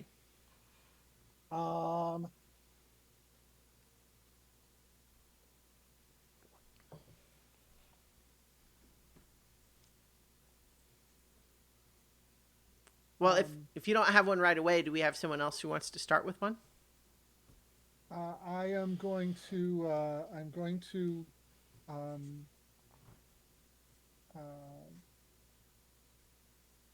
Really, for my own weakness, I have to do this one. I love you, but I can't accept it. Why do you allow me to remain ignorant? And I'm going to direct that at Millie's character, Lady Dana. Lady Dana. Where do I record? So the bonds, there is. There's a button that says add. Right, but that allows me to add. Yeah, so when you add, you change the number, and then you okay. write, and then there's a field to write the name. Got it. Okay, Yeah. got it. Okay. And then, of course, in the notes section, you could elaborate on that if you felt necessary. But so ultimately, though, by choosing Lady Dana, what you're doing is you're posing a question to Millie. Mm-hmm. So, Millie, on behalf of Lady Dana, why does Lady Dana allow John Deere to remain ignorant of his love for you? Well, actually, so one of my prompts is, your heart wishes to consume me. Why do we bring out the worst in each other? So you could choose to have that be A mutual thing. A mutual thing. You could have those be crossing over, but it doesn't have to be, because of course him choosing you for this bond does establish something between your two characters, but it doesn't mean you have to choose one of yours back, right? Right, right. So I'm just I making was it. just saying that it fits pretty Yeah. well. So you can. I'm not saying not to. I'm just making Mhm. it clear that it doesn't have to work like that. Gotcha. Yeah. I'm not quite sure what the why do you allow me to remain ignorant? I'm thinking ignorant of what? I think the issue is like, well, I don't want to speak for John Deere, but it's Okay, let Yeah, me let's work this out. um John is John is a very intellectual person. He does not believe that he is ruled by his emotions. He believes that he is entirely rational, in that he is deluding himself. And in the nature of self delusion, oftentimes that delusion is painfully obvious to the people around him. John does and says things to Lady Dana, and she's like, John, you got it really bad. But she hasn't told him this, hasn't talked to him about it. And so the question is why? She's aware. She's choosing not to pierce his delusion. right. Okay.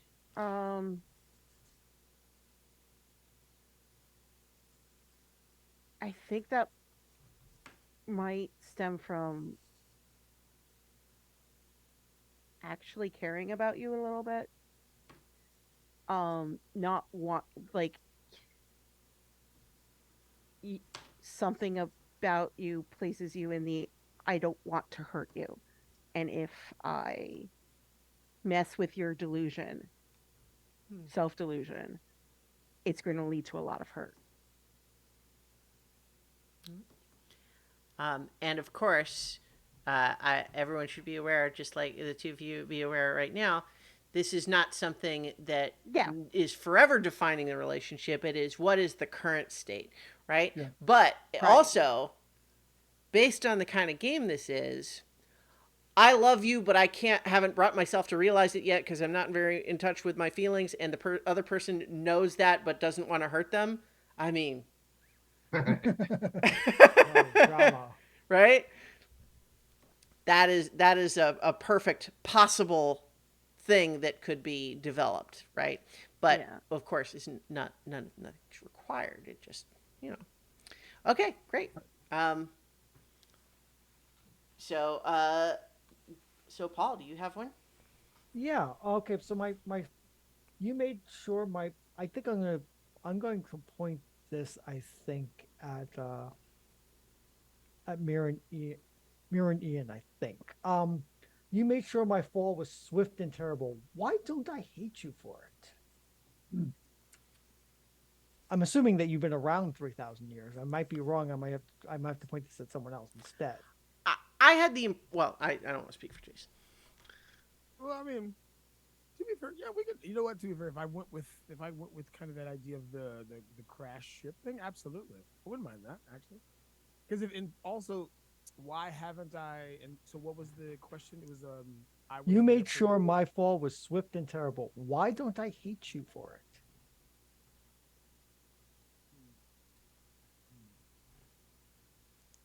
It raises an important question that I don't think we answered, Ningle, which is, how long ago did you fall? 3,000 years ago. It was around the Bronze Age collapse, so 3,000 years ago. All right.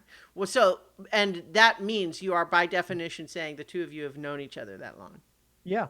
That absolutely is like one of these people are at least my age, and so I consider John Deere, but the question didn't feel right for that, so that's why I'm going with Jason here.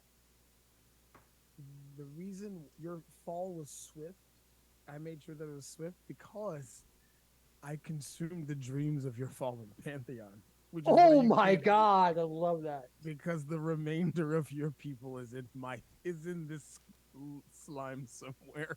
Oh my god, I love that. That works perfectly for me. I love it. They We'll were go with that. tasty though. How you person? Very vivid. I can't remember. Oh, okay. So you had mentioned you were cast out before your pantheon Just- proceeded to actually fall, and now we're saying, oh, they fell because of Mirren's character. Mirren. Mirren had a big hand in all this. Yeah, and maybe that's why you actually fell. Because I like you. You were my friend. I didn't want to do that to you, so I had you kicked out, and then I ate all your people. Wow, dark. I did it because I care.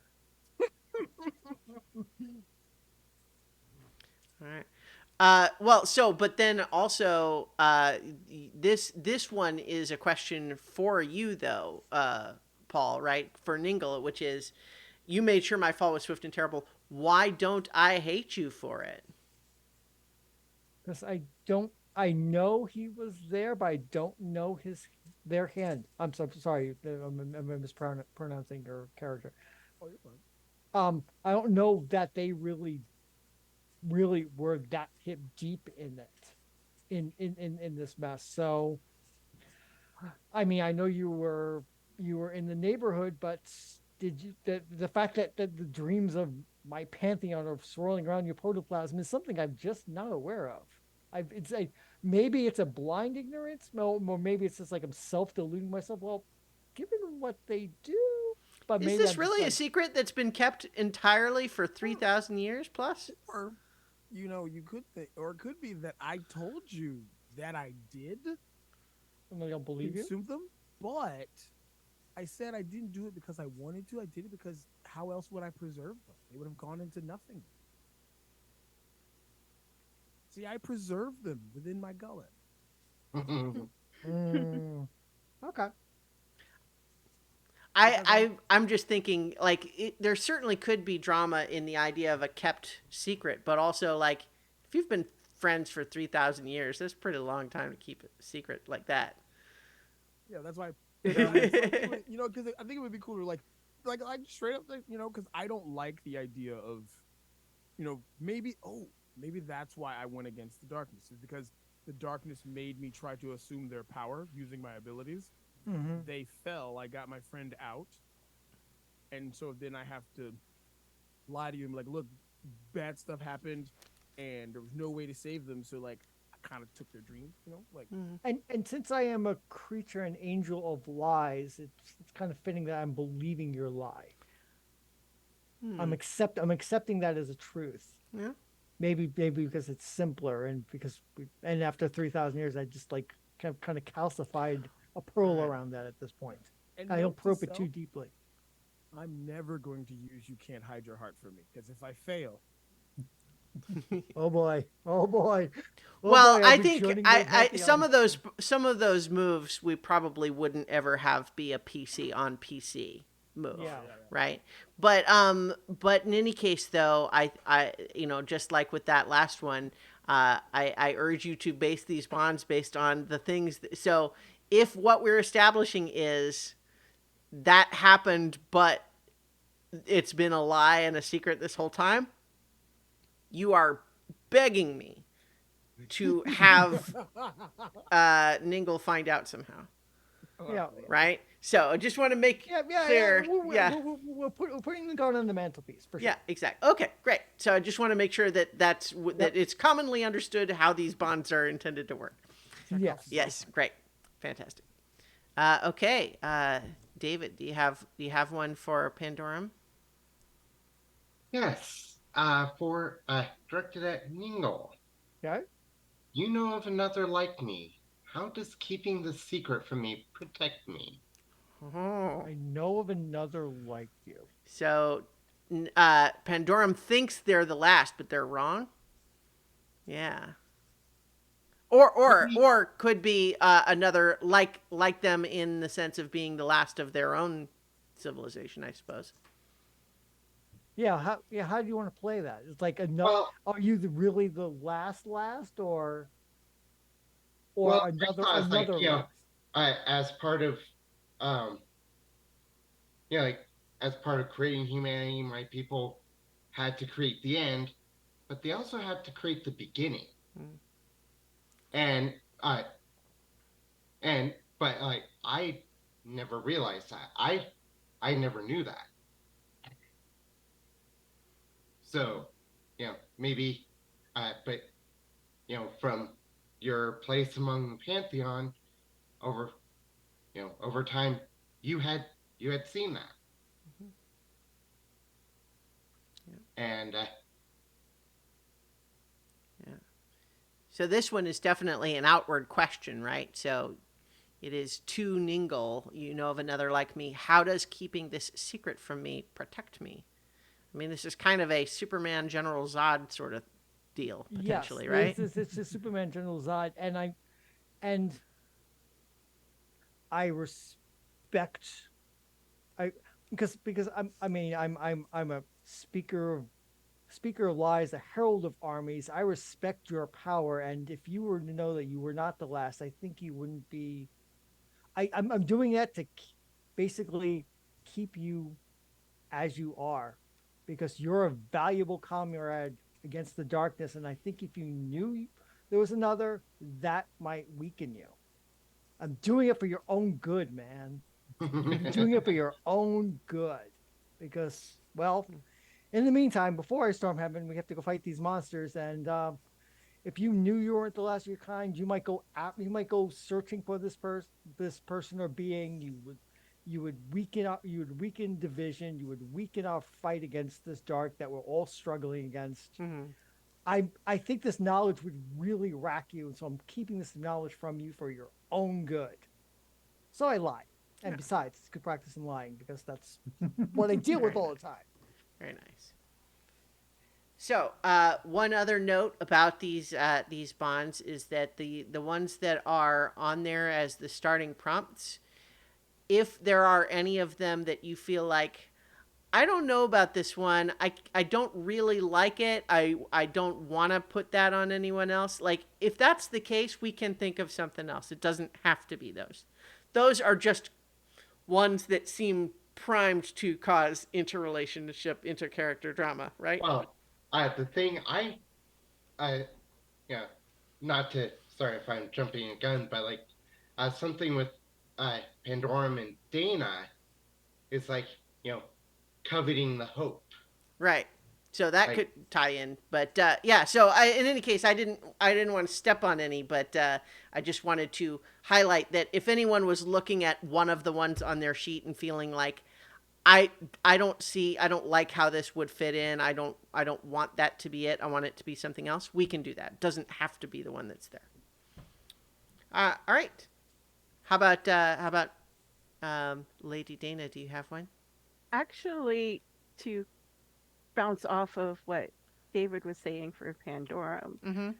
I think this actually might kind of neatly cover it. Okay. You remember what I was like before my hunger claimed me. Why do you wish to protect others from me? hmm. Well, I know how much you wish to devour the hope, and that is the one thing that is true. That is one thing I hold true. That one's pretty straightforward. Yeah. Yeah. And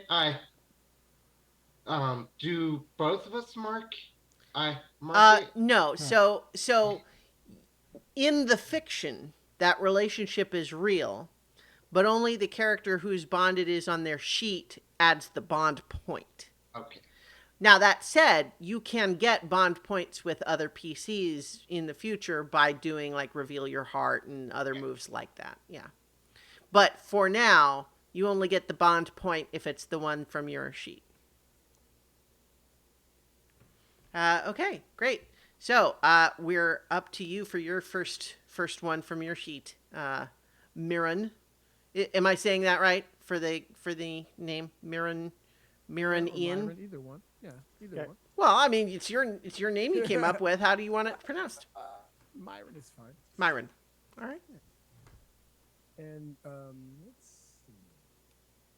Hey, Nobilis, like, do you happen to dream real good or about your, your affections? I'm not even sure I sleep. I'm dead. I mean,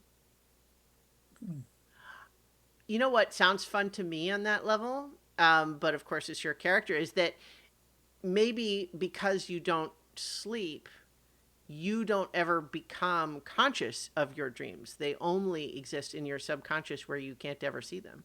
oh, how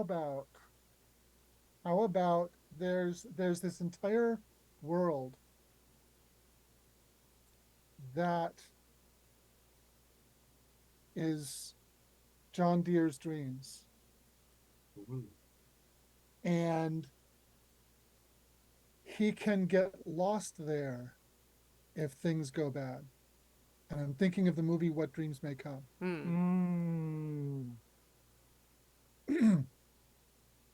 So his dreams exist, but he's not in contact with them.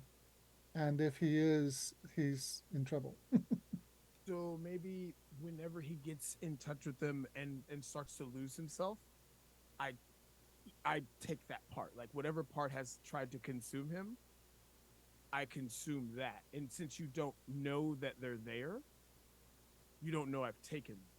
So it's like John Deere's just kind of walking along, and this monster comes out of his id and is about to consume him, and then Mirren just, and he's like, "What was that?" It's like, "Nothing. Don't worry about it. It's fine." It's gone now. Snack time. Snack time. Okay, so is that one of the prompts, or are you substituting that for one of the ones that's there? I kind of tweaked it a little Okay. because the first question for me was if you were there when I was found, do you pity or admire me?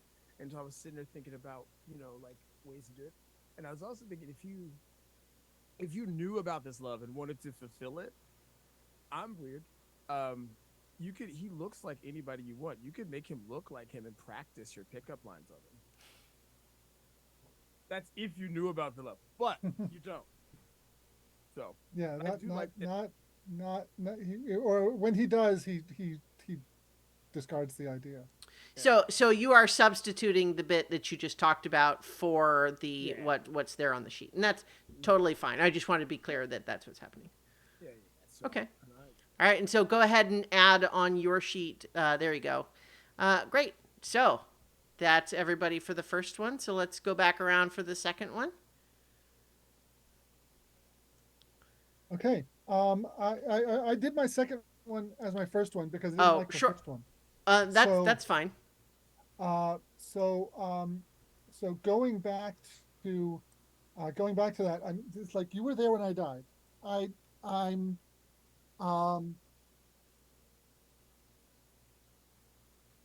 I'm discarding that because he doesn't remember when he died. Mm-hmm. And I kind of don't want to Well, so make that part of the story. well, that's totally fine. What I was going to say though is that it could be possible for this to be one-sided in the sense that the other person does remember and you don't, but there could be a tension there. But if you don't want that to be, that's obviously okay as well.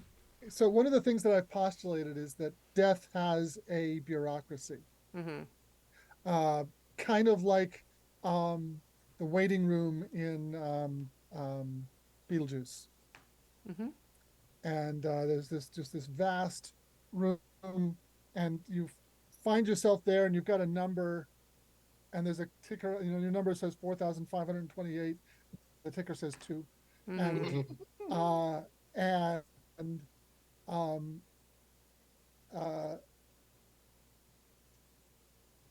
John was there for a while before he was plucked out to become. And so instead of being there when I died, you were there in death's bureaucracy when I was waiting. why were you there? And what does it have to do with me? Okay. And whether or not I know about that is up to you, but I'm going to leave this one for one of you guys to claim because I'm not sure how they would fit into any of your backgrounds. Um, Well, so question, I'll let you, question I have is desk bureaucracy. Like, basically when people appear at in the waiting room, is it concurrent with the flow of time? Like, you know, person that dies today it's wibbly and wobbly, timey yesterday, wimey. so it can be across time. People can wait there for a very long time. Mhm. Well, uh, my thought is like, maybe it's Pandora, because you know the way Pandora reincarnates and everything. Mhm. That's just like You have a whole standing appointment. mess of paperwork. Yeah. And so like, and plus So you, sometimes the what I'm saying populations are is quite a that while apart. you've met death as well, is kind of the implication of this bond. Yeah. Yeah. But you don't have an iPad with their chat Yeah. messages on it. Mm. But yeah, I like that like every time you do one of your sort of reincarnation things, you sort of pass through that office for a while, Yeah. and at Yeah. some point you saw John Deere there. Perhaps you even saw the moment when they were plucked out of the waiting room. Yeah. Yeah. It's like, uh, can I go? Maybe go in a little detail. Like, Um, just well, like kind of in general, uh, what it kind of felt like from my perspective. yeah, I'll give you a fair amount of freedom there to. I mean, I have a particular vision about how that bureaucracy works, and what it looks like, but it's like, what do you have any particular like? Well, Was there an interaction before I became a Reaper, or um, or did you just like once we met later, like, wait a minute, you look familiar? it's like my thought is like each time each time Pandorum reincarnates, uh, it takes a while in death bureaucracy for everything to catch up, and just like uh, and like um so like I was kind of standing at water cooler at the in the office kind of thing with the cone shaped paper cup and attitude, taking Okay. a drink, and you came up. It's like, and just comfortable as can be, and then it's like, do do you know this? Do I know what? All of this. Okay, is this when John first appears in the bureaucracy, or is this after he's been elevated? Um, I'm going to actually suggest that I think it would be fun to explore this at a future time. Okay. Let's Yep. leave it at the basic details now, and this is so by establishing this, what we're saying is that it's something that we can explore in the Yeah, future. So Right. rather than Yep. do it right now, let's leave it for that. that Yep. sounds good. Okay. Yeah. All right. And since that's your second of two, John Deere, do you want to go ahead and say what Yeah. your what the Darkness Demands bond is as well? Yeah. So what the darkness demands is, um, uh, goes back to, um, the uh, what does the darkness demand of you? To fall in love with the destroyer of worlds and to reinvigorate an ancient curse. Um, and Um,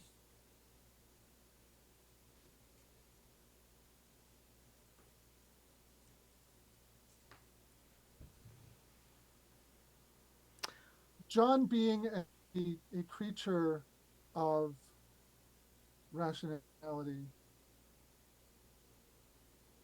um, and that denial of his emotion means that it squirts out in other places. Yeah, yeah. That he, um, uh, you know, he's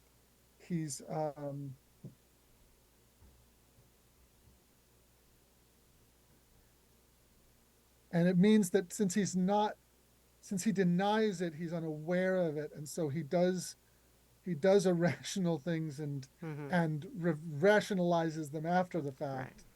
I mean, everybody's heir to that, but he's kind of particularly vulnerable to that kind of thing. So one nuance that I would like to clarify, and I think that this is your intention already, but just to make it explicit, the darkness in this context, as in what does the darkness demand of you, is not death as in the persona. No.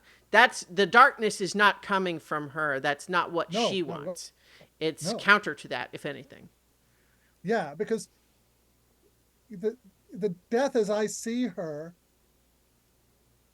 does not want. First of all, she's endlessly patient. Mm-hmm. Every mortal comes to her eventually. She has no interest in accelerating anyone's demise. Mm-hmm. And so the darkness is basically the denial of that. It's impatience. It's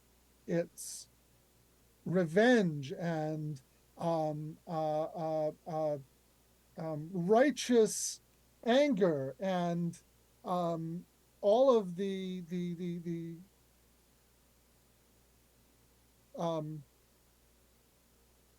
yeah, his darkness is very uh,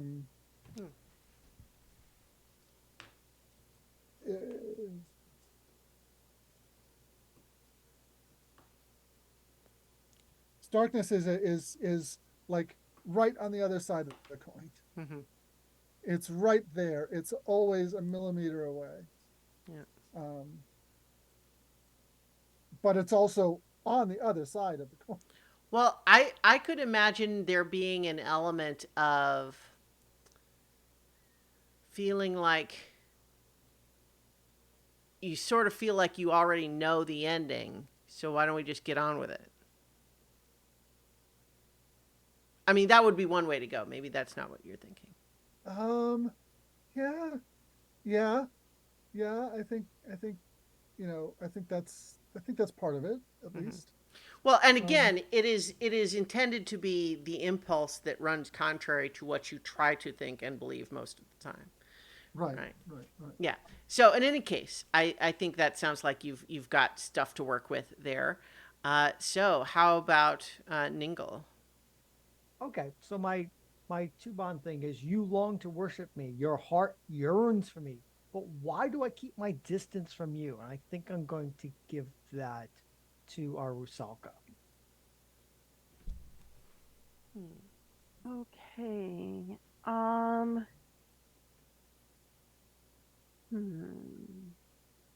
Does that work for you, Yeah, Lily? Yeah, well, I think I've already established that the part of the I'm trying, like, with trying not to give in to my hunger, I'm trying to set some of the people that I actually care about, whether or not it's like love or just respect and friendship, like setting some people at a distance, so that I kind of have as long as I stay away from them, everything's fine.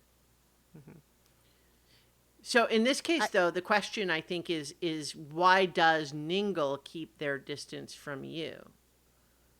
Oh, okay. So you long yeah. for them. Why do they keep their distance from you? Yeah.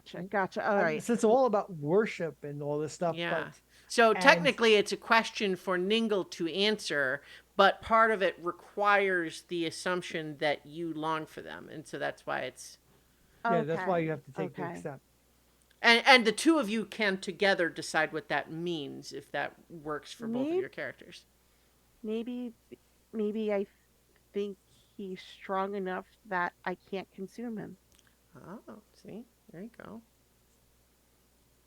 You know, or there's a part of you that hopes that might be true. Well, he's also, as far as like hope Yeah. is and desire is concerned, he's got an extremely powerful desire to once again be at the pinnacle of a pantheon. So, you know, just to the extent that you consume desire, that's a big one. Yeah. Yeah, so it's like I have no lack of desire and ambition. But But I think that I'm thinking like might be big enough, might be strong enough. I'm so set in his desire, I might not be able to take it away. yeah, So that kind of makes me want that more. sure. So, but Ningle, why do you keep your distance in that case? You usually want people to worship you, so why? I do. But she's, her, we have a death, we have a survivor, we have a consumer of dreams, and then we have Lady Dana who just consumes. And She maybe just I'm, wants to love, and she's so hungry for it. yes, and that is a potent hunger though. Omen class monster. Remember, we're Mhm. none Oh, of I us- know, I know. Yeah. no, this is Ningle's thinking. I mean, just like I'm protecting Pandora by lies, maybe if I did kind of go for it, maybe we wind up with Lady Dana and no more Ningle, and that's not so great either. Maybe you're enough to take me. On the other hand, maybe you are enough to actually take me down Hmm.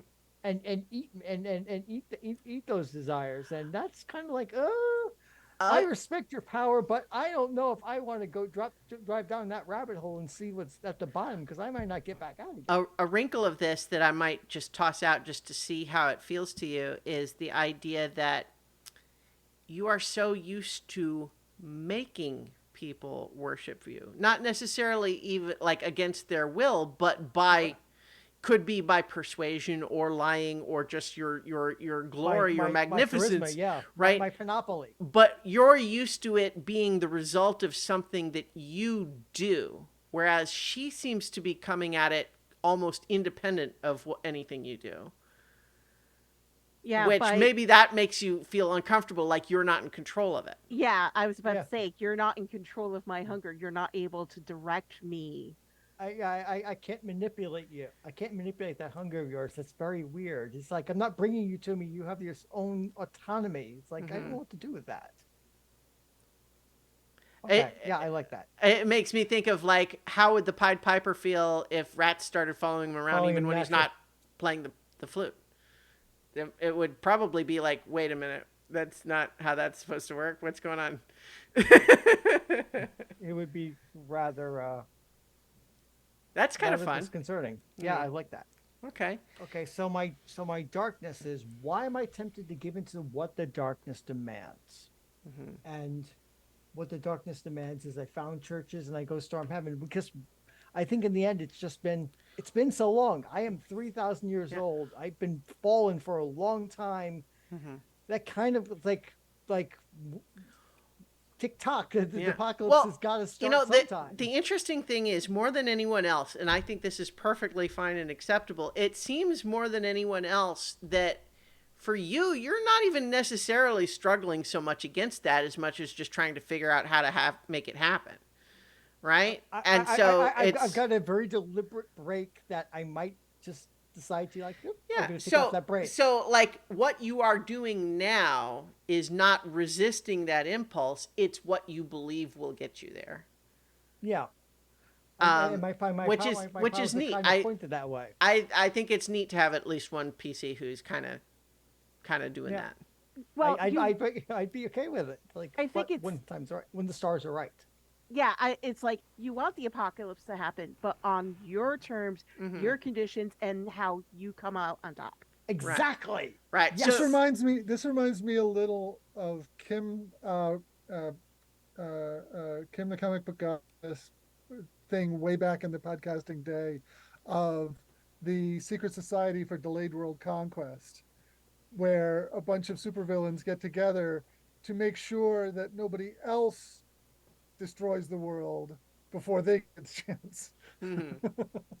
Yeah. I like that. Just very much sort of, uh, you are not so much resisting the temptations of what the darkness demands of you so much as not yet.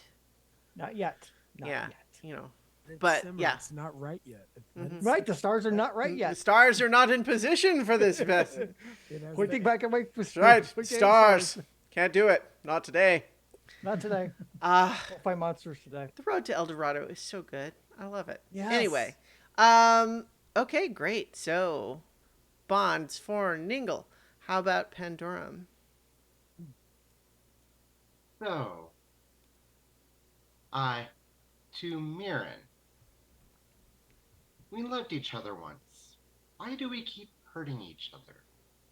And my thought on this, if might be kind of like Anakin and Obi-Wan.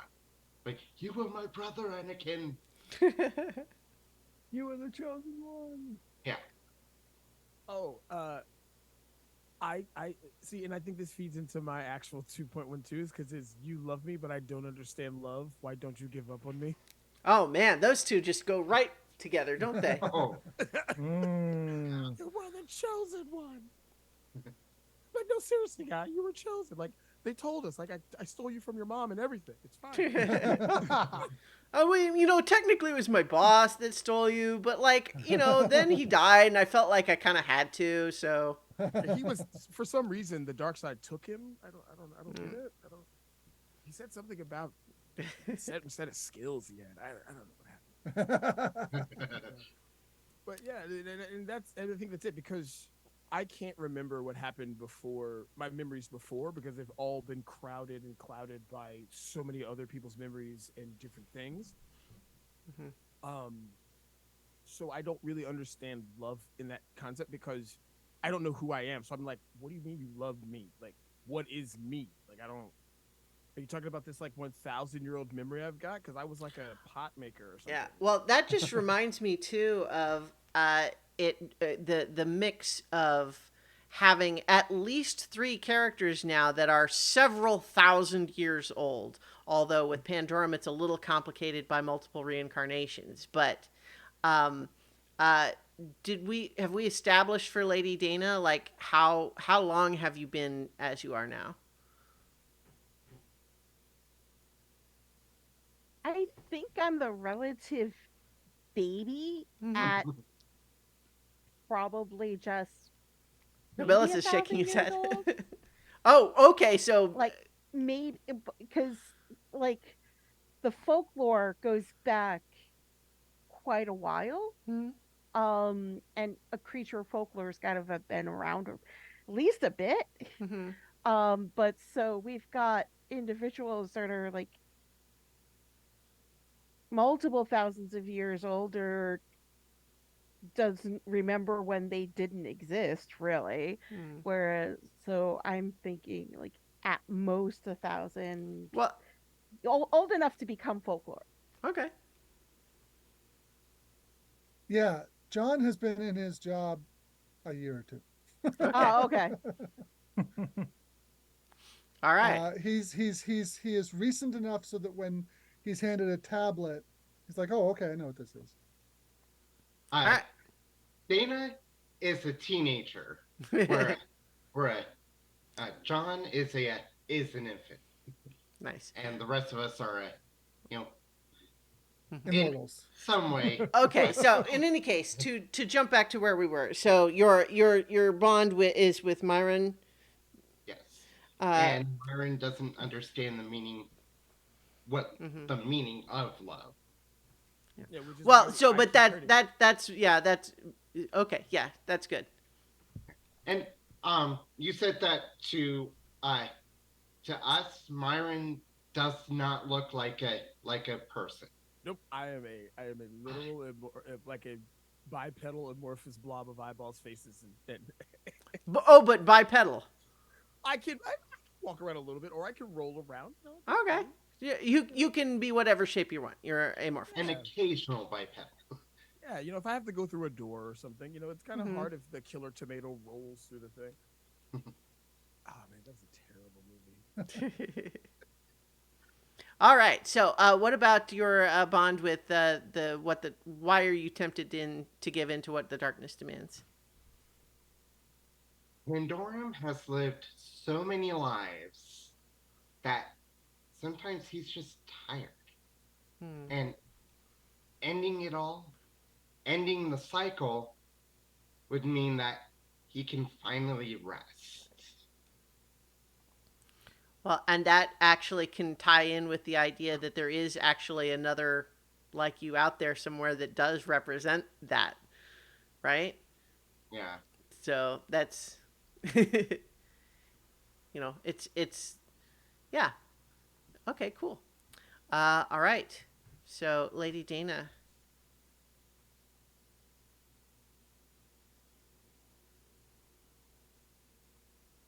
Okay, so my next one is go back to it. Your heart wishes Um, to consume me. Why do we bring out the worst in each worse other? than each other.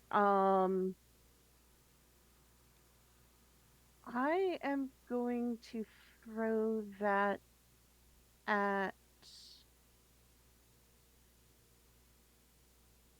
um Jason. I'll say it now. What was that again? Say that. I was typing. Um, Your heart wishes to consume me. Why do we bring out the worst in each other? there we go. Oh, but easy because you've literally tried to consume so much love and hope that you're literally a buffet. I'm a banquet. You're literally a buffet. Lunch buddies. Oh, weird. Oh, wow. Oh yeah. You have your own special table at the commissary. You know, may I happily have a hamburger of hopes and dreams today, and I'll pay you tomorrow. I mean, don't eat all the hope, or else that they won't agree to let you pay tomorrow. That is also right. very true. Um, Um, all right. So, but what? And so, why do you bring out the worst in each other? You just basically it seems kind of like your temptations are kind of mutual. Like, yeah, our temptations feed off of each other. mhm. Yes, it's like ancient Sumerian is tasty, but like Mhm. Yeah, but then we'd have to time travel, and that's more trouble than it's worth. Yeah.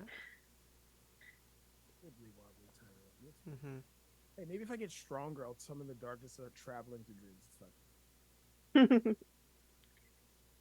All right. Yeah. Let me get that. Okay. And then For the darkness, why am I tempted to give into the darkness? So also, my- don't forget the Myron one that you just did is for 2 points. Okay. Yeah. So the darkness again demands of me to create others as hungry as myself, and to destroy the good in those I care and love.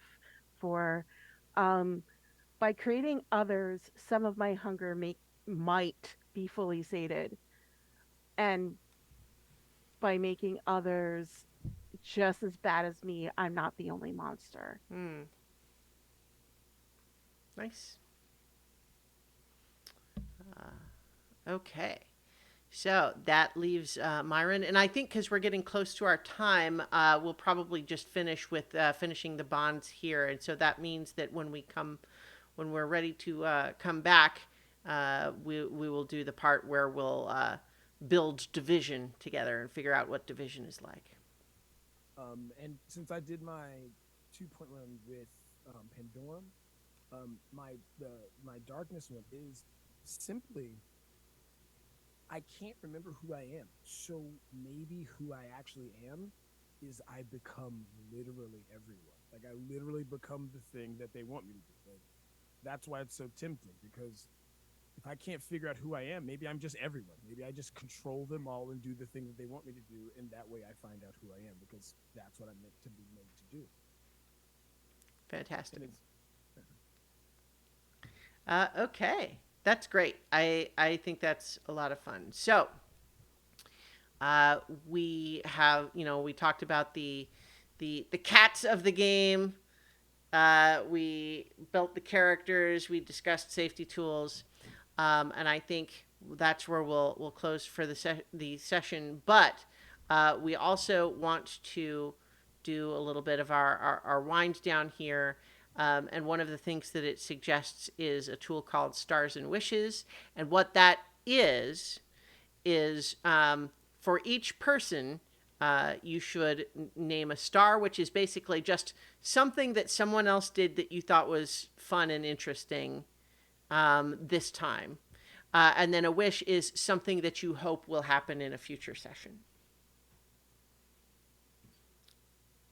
And so I will give a star broadly to everyone for coming up with great bonds that will really lend themselves to drama and storylines, which is great. But I think in particular, the one that we just established between Pandorum and Myron with why do we keep hurting each other versus I don't really understand love, but I guess I'll try it anyway.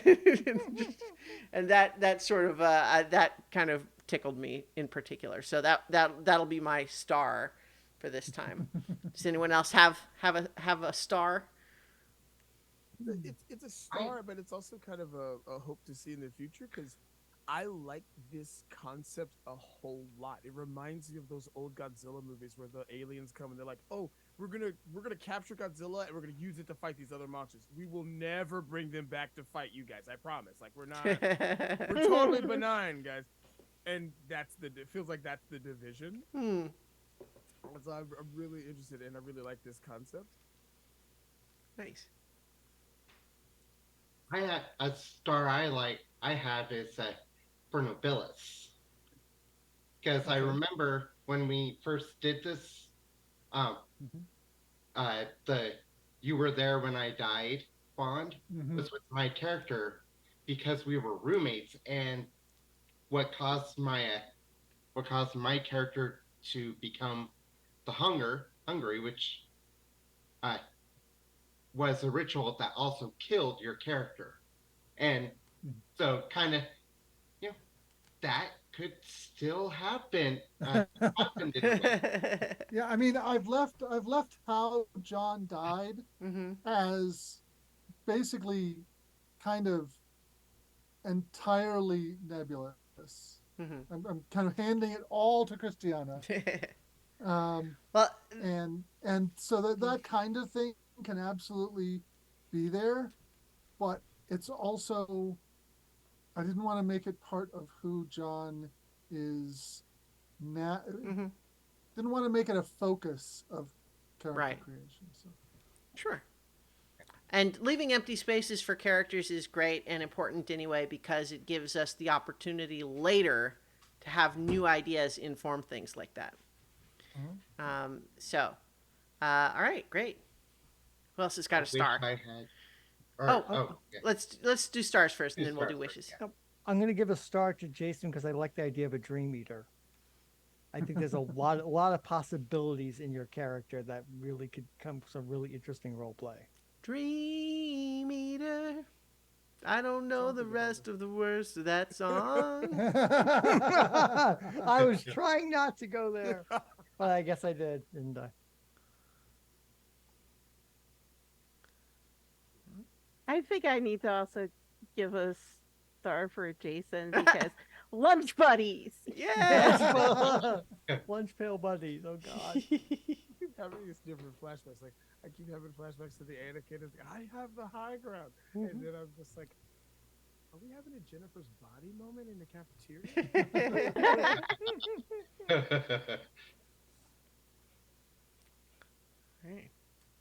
Did everyone do a star? I didn't keep careful. I didn't do one. I don't have one in specific, as everything was so meaty. I-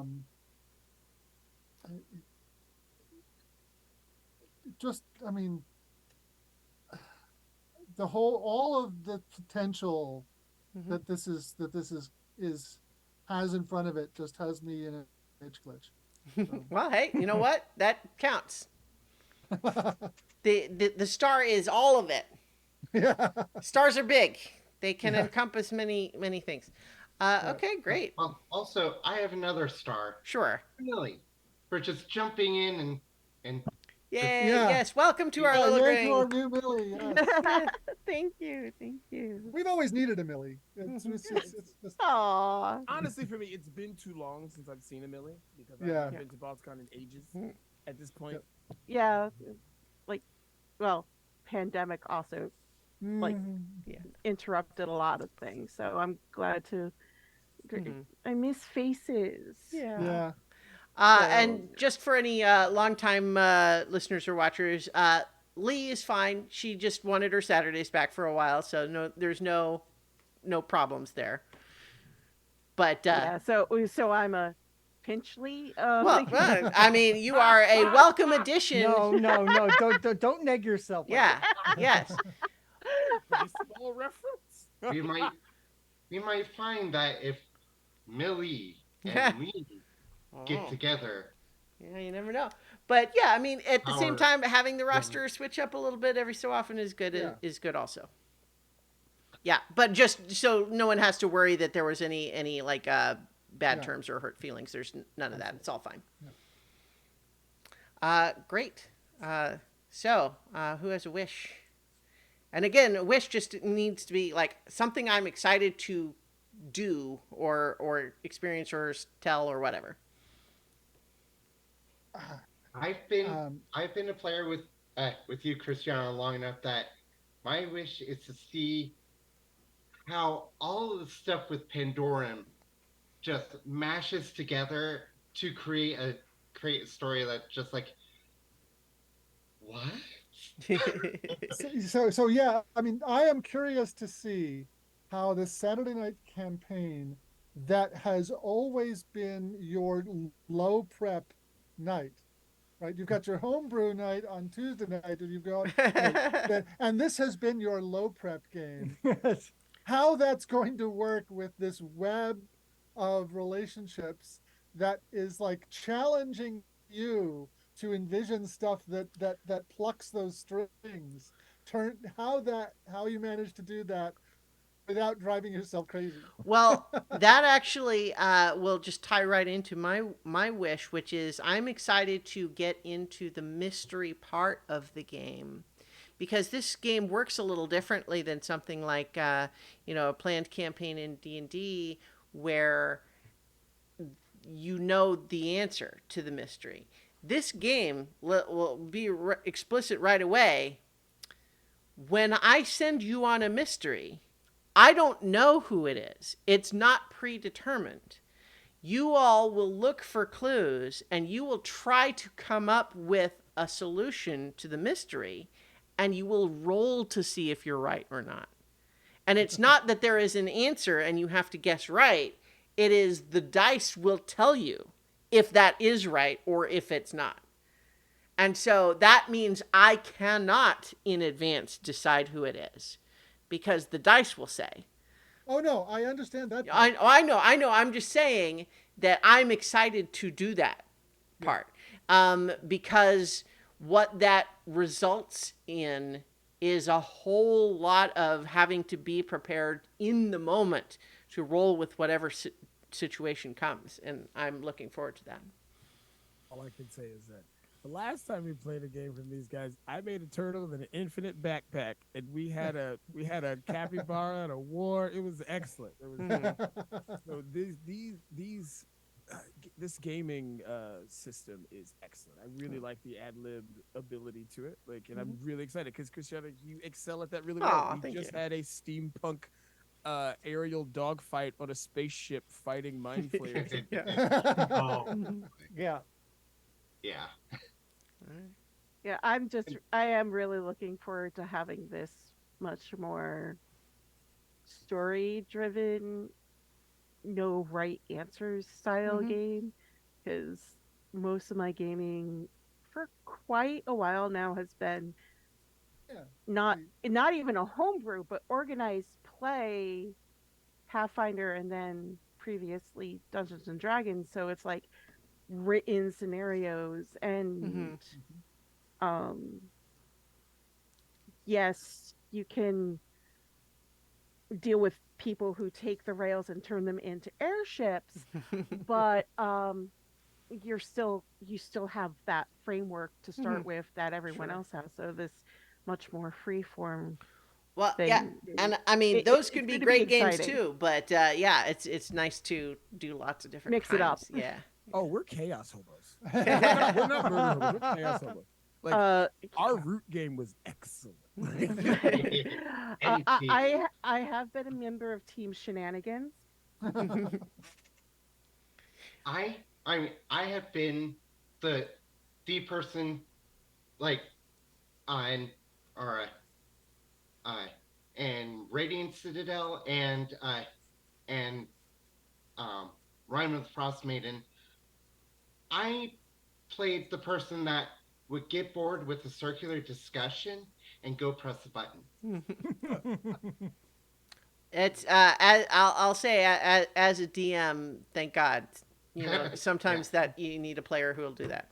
But in Yes. any case, just because they were mentioned, I'll just and because this is the start of a new campaign, so we might get some people who are just jumping into our show for the first time. We do have a backlog of campaigns that we have run previously. Rhyme of the Frost Maiden, Radiant Citadel, and then a campaign of Root, the role playing game. And so you can always check those out. And then we have an ongoing long term D&D homebrew campaign as well. But I'm excited right now in this moment to play more Apocalypse Keys. So we are going to be off next week because I'm out of town. But in 2 weeks, we'll be back. And we'll start learning a little, now that we've learned about our Omen class monsters, we have to learn a little bit more about Division, where they work. Like, What's the do you day get job do you like? all eat in a cafeteria, or do you get food brought to your own rooms? What's the deal? We'll have to decide those things. In any Is case, is there something you would like us to consider in our off week? oh, Okay. well, how about this? Some of the things that it suggests in the play out a day in Division section of the book um, are things like what's the first thing you do when you wake up, what's a mundane ritual that you look forward to. I want to okay, here's what I want each of you to come back with.